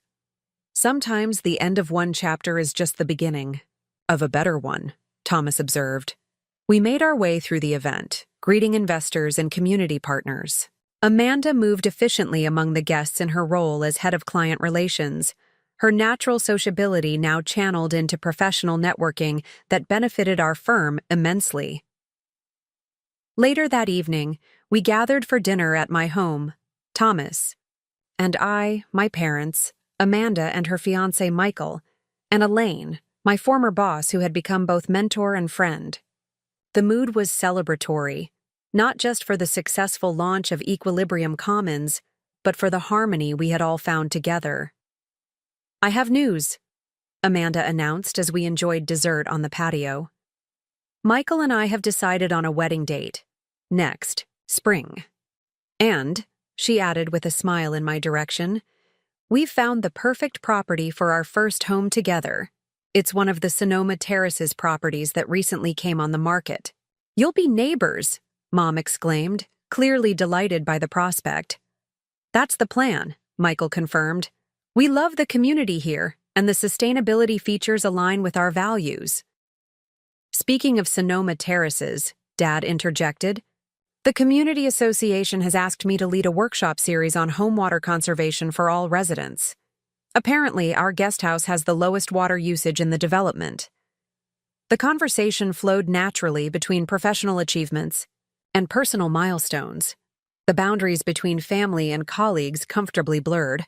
As I looked around the table, I felt a profound sense of gratitude for how far we had all come. After our guests departed, I found myself once again at my window, looking toward the guest house where my parents now lived such fulfilling lives. Thomas joined me, handing me a glass of wine. "Penny for your thoughts?" I leaned against him, considering how to articulate the complexity of my feelings. I was thinking about journeys, about how sometimes the hardest paths lead to the most meaningful destinations. "Your family's journey, you mean?" I nodded. When my parents handed me that rental agreement years ago, it felt like rejection, like they valued me less than Amanda. I couldn't have imagined then that the inequality would eventually lead us here, to a place where everyone contributes according to their abilities and receives according to their needs. "From each according to their ability, to each according to their needs," Thomas quoted. An ideal that rarely works in large systems but can flourish in families built on mutual respect. Exactly. The difference is we had to learn it the hard way. The rent they charged me, the favoritism shown to Amanda, it could have permanently fractured our family. Instead, it became the catalyst for a complete restructuring of our relationships. Thomas considered this. "Do you think they see the parallels between how they treated you then and how you treat them now?" "I think they do," I said slowly. "But the key difference is that I never use my financial position to diminish them, the way they inadvertently diminished me. Their contributions are valued, their expertise respected. They're not just recipients of my charity, they're active participants in our shared success." The following day, I had a rare quiet moment alone with my father. We sat on his patio, discussing potential refinements to the irrigation system for Equilibrium Commons. "You know," he said during a lull in our technical conversation, "I've been reflecting a lot lately on how things have turned out." "How so?" I asked, curious about his perspective. "When we first moved in here, I saw it mainly in terms of what we'd lost, our independence, our status as providers rather than recipients. I couldn't fully appreciate what we were gaining." He gestured toward his workshop where detailed irrigation plans were spread across a table. "This second chapter has been more fulfilling than I could have imagined." "I'm glad," I said sincerely. "Your expertise has been invaluable to the firm." He nodded, then added with unexpected vulnerability, "I hope you know that I see the contrast between how we handled your return home after graduation and how you've handled our need for housing. You've been more generous than we deserved." It's not about deserving, I replied gently. It's about recognizing that family support shouldn't come with inequality attached. He reached over and patted my hand, a small gesture containing volumes of unspoken acknowledgement. We sat in comfortable silence, the vineyard stretching before us, both reflecting on the winding path that had led us to this moment of mutual understanding. As I prepared to leave, gathering my notes on the irrigation system, Dad walked me to my car. Your mother and I were talking last night, he said, about legacy, about what we'll leave behind when we're gone. I waited, giving him space to continue at his own pace. We realized that our most meaningful legacy isn't the house we lost or the possessions we've accumulated. It's the lessons our family learned together, sometimes painfully, about true reciprocity and respect. He smiled slightly. And, of course, your firm and the sustainable communities you're building. Our firm, I corrected gently. Winters is a family name, after all. As I drove home, I thought about legacy, about how the patterns we inherit can be transformed rather than merely repeated or rejected. The inequality I experienced had motivated me not toward vengeance but toward creating more balanced systems, both within our family and in the communities I designed. That, perhaps, was the most powerful reversal of all. 10 years had passed since my parents first moved into the guest house at Sonoma Terraces. A decade that had transformed not just our living arrangements, but the very foundation of our family dynamics. What began as a role reversal, the daughter who was once charged rent now becoming her parents' landlord, had evolved into something far more profound.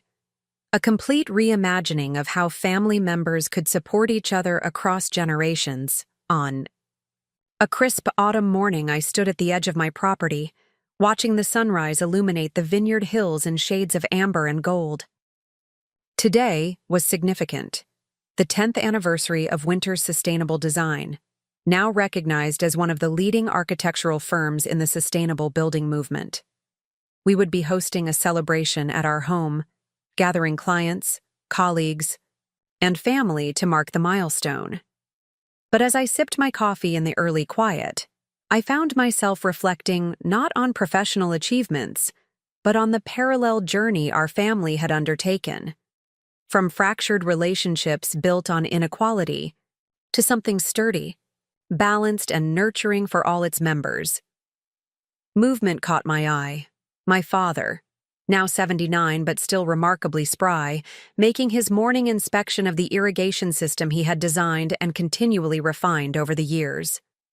What had begun as a way for him to maintain dignity while accepting my help had blossomed into genuine expertise that now benefited all our architectural projects.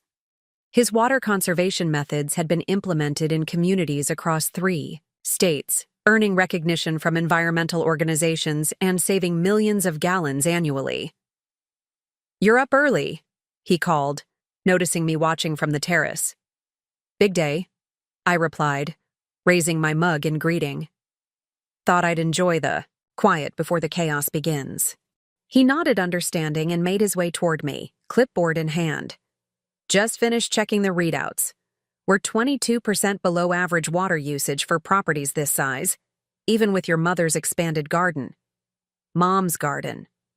What had started as a few herb containers on the guest house patio had grown into a showcase of drought-resistant plantings that regularly attracted visitors from across the country. At 77, she had published 3 books on sustainable gardening, become a sought-after speaker at environmental conferences, and mentored countless home gardeners in water-wise techniques. "Speaking of which," Dad continued, "your mother mentioned the film crew will want footage of the garden. She's been up since dawn, making sure everything looks perfect." I smiled, imagining Mom fussing over her beloved plants. The documentary had been Amanda's idea, a record of our firm's evolution featuring interviews with clients, team members, and family. "It's not just a business story," she had insisted. "It's about how sustainable architecture and sustainable relationships share the same principles."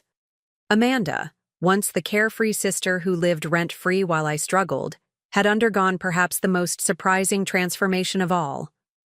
Now a full partner in Winter's sustainable design, overseeing client relations and community development, she had evolved from entitled youth to thoughtful business leader.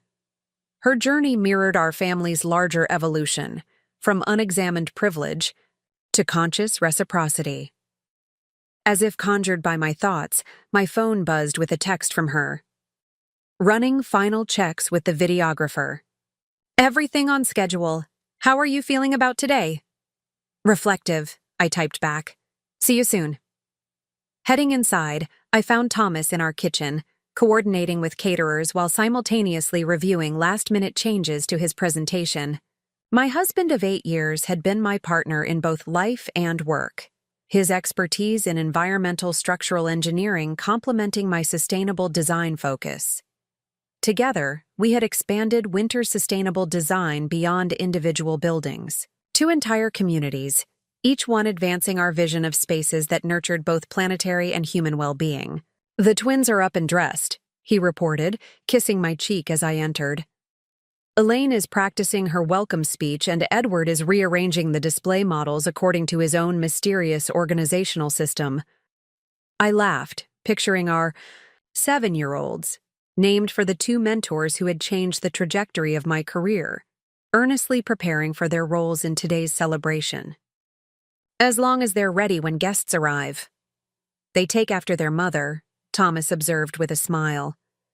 Perfectionists with a vision. As the morning progressed and preparations accelerated, I retreated briefly to my office, seeking a moment of quiet before the day's events. The walls displayed the tangible evidence of professional success, awards, project photographs, magazine features. But my attention was drawn to the family photos interspersed among them. Thomas and me on our wedding day, the twins as infants, Amanda and her husband Michael with their young son, my parents standing proudly in the garden they had created. A soft knock interrupted my reverie. Dad stood in the doorway, more formally dressed than usual in a blazer and tie, a leather portfolio tucked under his arm. "Do you have a moment?" he asked. "There's something I'd like to discuss before everyone arrives." "Of course," I gestured to the chairs by the window. "Everything okay?" He sat carefully, the slight stiffness in his movements betraying his age despite his otherwise vital appearance. "More than okay. That's actually what I wanted to talk about." From the portfolio, he withdrew a small leather-bound notebook, one I'd seen him writing in periodically over the years. "I've been keeping this since we moved into the guest house," he explained, running his hand over the worn cover. "A record of thoughts, observations, a way to process the changes in our lives." He opened it, turning to a page marked with a ribbon. 10 years ago today we moved in. I made an entry that evening after you and Amanda helped us unpack." He adjusted his reading glasses and read aloud.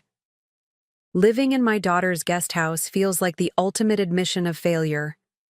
After a lifetime of providing for my family, I've become dependent on my child.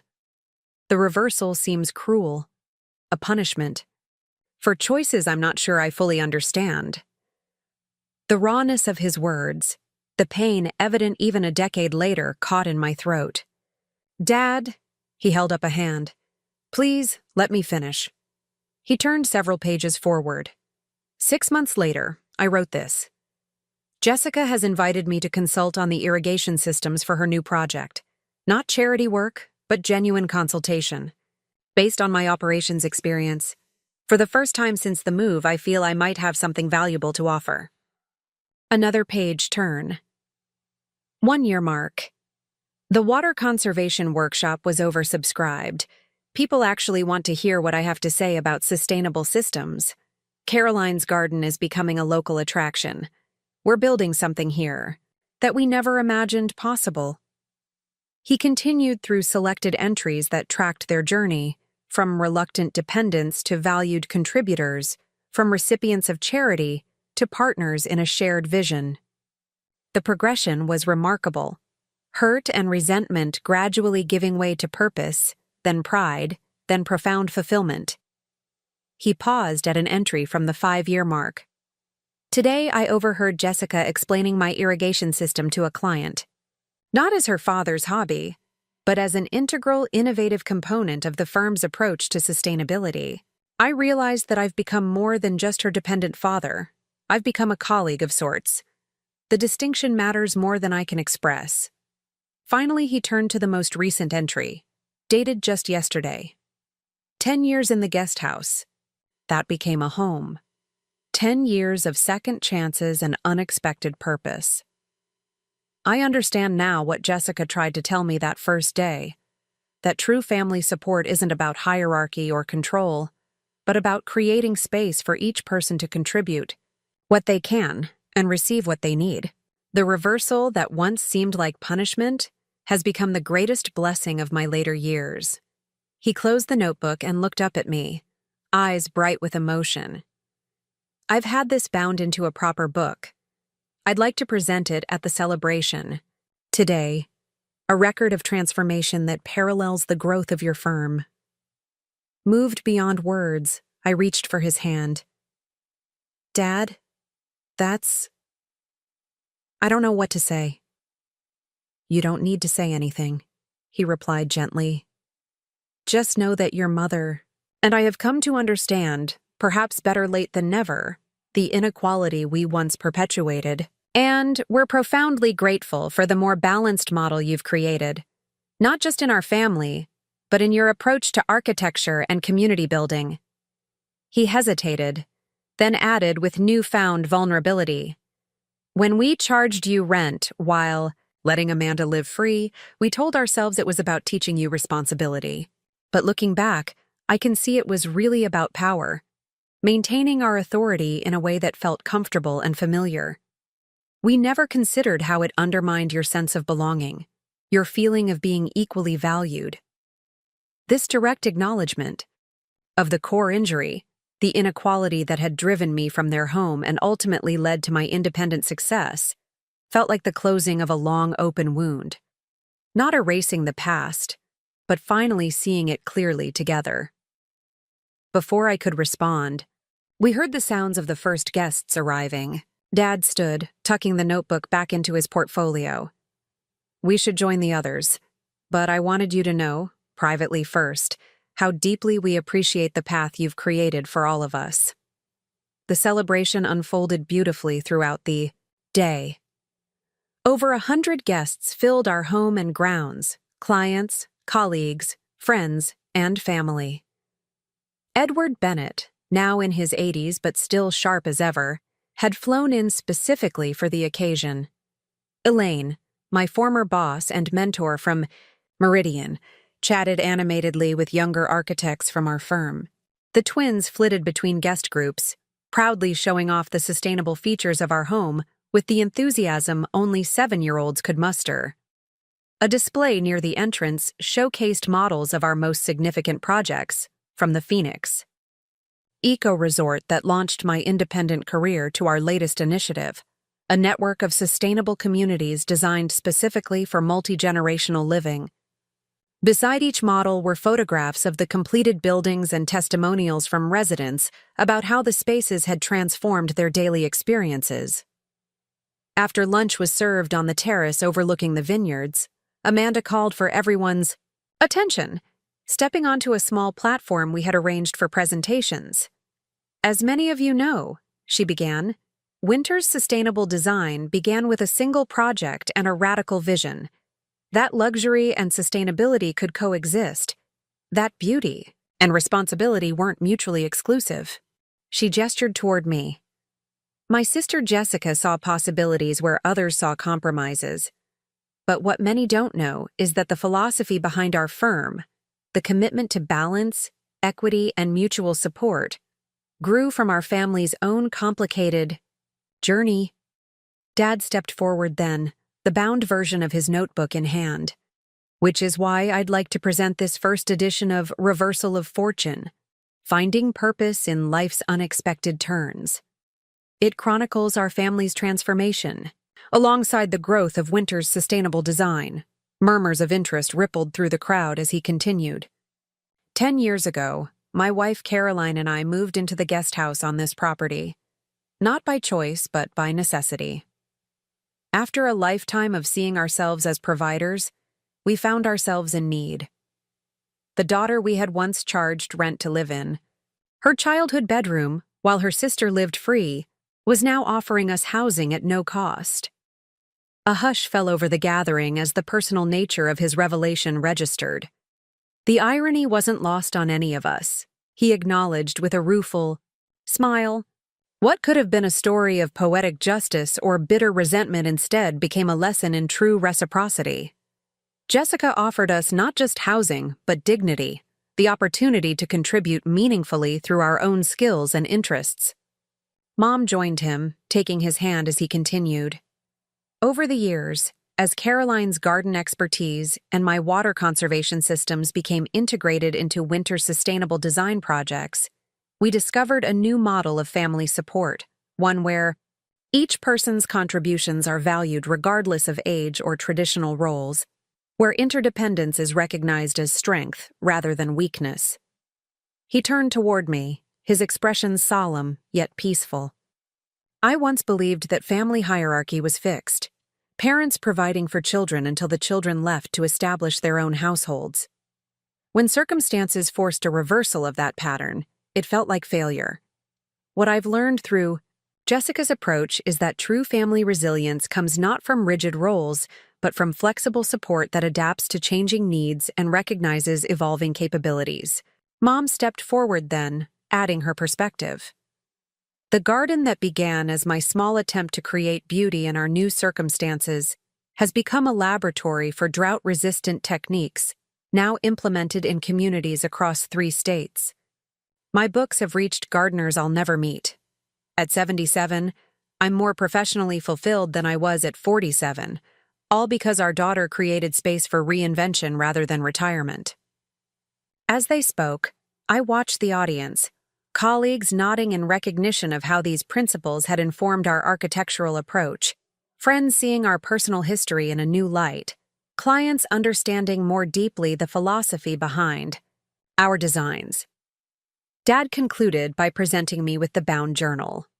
Today we celebrate not just a successful business, but a successful reimagining of family relationships, one where contribution is valued but never demanded, where support is offered without conditions, where each person's needs and abilities are recognized without hierarchy.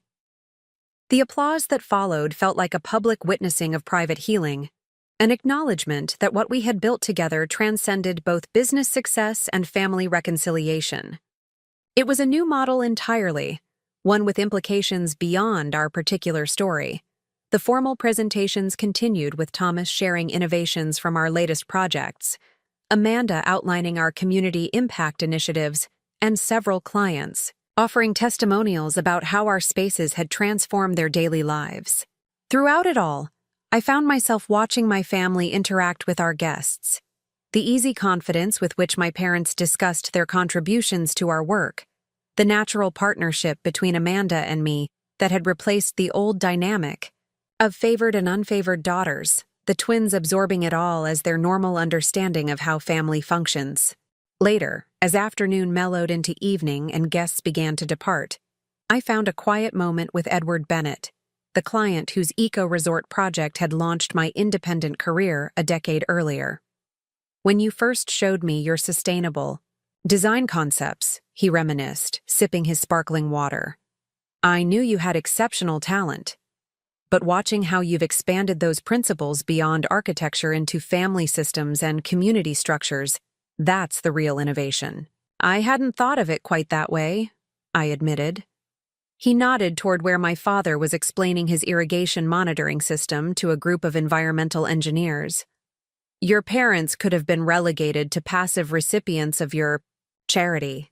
Instead, they've become vital contributors to your larger vision. That transformation reflects the same principles you apply to your buildings, recognizing inherent value, leveraging natural strengths, creating systems where all elements support each other.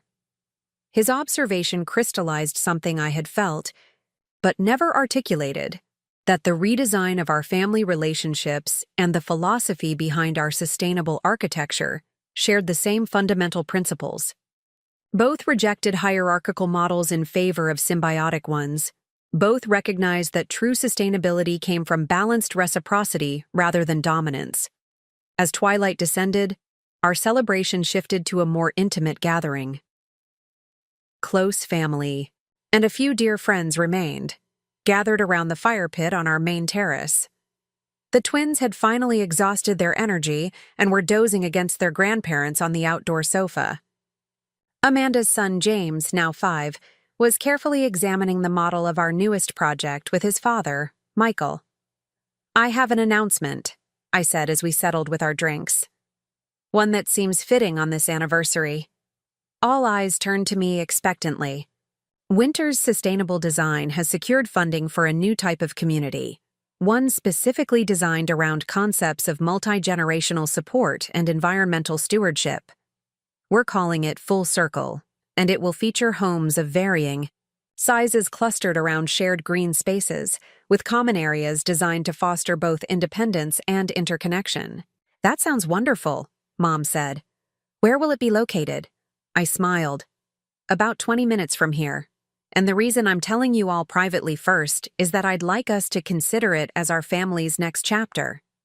Seeing their questioning, "Looks," I continued. "The guest house has served its purpose beautifully, but as you both age, it might make sense to be in a community specifically designed with accessibility and multi-generational living in mind. Thomas and I would have a home there too, as would Amanda and Michael if they're interested. Neighbors rather than landlord and tenants," Dad mused, immediately grasping the significance. "Exactly. Equal residence in a community built around the principles we've discovered together: mutual support without hierarchy, contribution without obligation, independence alongside connection." The idea sparked animated conversation, questions about timeline, design features, what it might mean for each of our lives. As we talked, I observed the easy flow of ideas between generations, the natural give and take that had replaced the strained dynamics of the past. "It's perfect symbolically," Amanda noted. "Full circle, from the inequality of our young adult years to a community explicitly designed for balanced reciprocity. I like that my irrigation systems and your mother's gardening principles are integrated into the core design," Dad added, clearly imagining the possibilities. Not add-ons or afterthoughts, but fundamental to how the community functions. As night deepened around us and stars appeared above the vineyard hills, I found myself filled with quiet wonder at the journey we had taken. The daughter who had once been charged rent for her childhood bedroom while her sister lived free had indeed become her parents' landlord. But more importantly, she had become the architect of a different family system, one built on principles of balance, reciprocity, and mutual respect. Later that night, after everyone had departed and the house was quiet, Thomas and I stood at our bedroom window looking toward the guest house, its windows glowing warmly in the darkness. "What are you thinking?" he asked softly, wrapping his arms around me from behind. "About journeys," I replied. "About how the hardest ones often lead to the most meaningful destinations. Your family's journey certainly qualifies." I nodded. When my parents handed me that rental agreement years ago, it felt like rejection, like they valued me less than Amanda. I couldn't have imagined then that the inequality would eventually lead us here, to a place where everyone contributes, according to their abilities and receives according to their needs. "From each according to their ability, to each according to their needs," Thomas quoted. An ideal that rarely works in large systems, but can flourish in families built on mutual respect. Exactly. We had to learn it the hard way, but we did. Learn it. I turned in his arms to face him. And now we're building communities based on those same principles, Full Circle and others like it. "Your most meaningful design project wasn't a building at all," he observed. It was the restructuring of your family relationships. As I fell asleep that night, I reflected on this truth. The daughter who had once been charged rent while her sister lived free had, through a twist of fate and deliberate choice, created a different model of family support, one that would shape not just our lives, but potentially those of the communities we designed and built. The patterns that had caused such pain in my own youth would not be repeated, not because they had been forgotten, but because they had been consciously transformed into something stronger, more flexible, and ultimately more sustaining for everyone involved. Full circle indeed, not in returning to where we began, but in creating something entirely new from the lessons of the past. Looking for more? We've got 2 amazing stories ready for you right on screen. If this one touched you, these are absolutely worth your time. Click to watch them now. And hey, subscribe and hit that bell to never miss our latest uploads.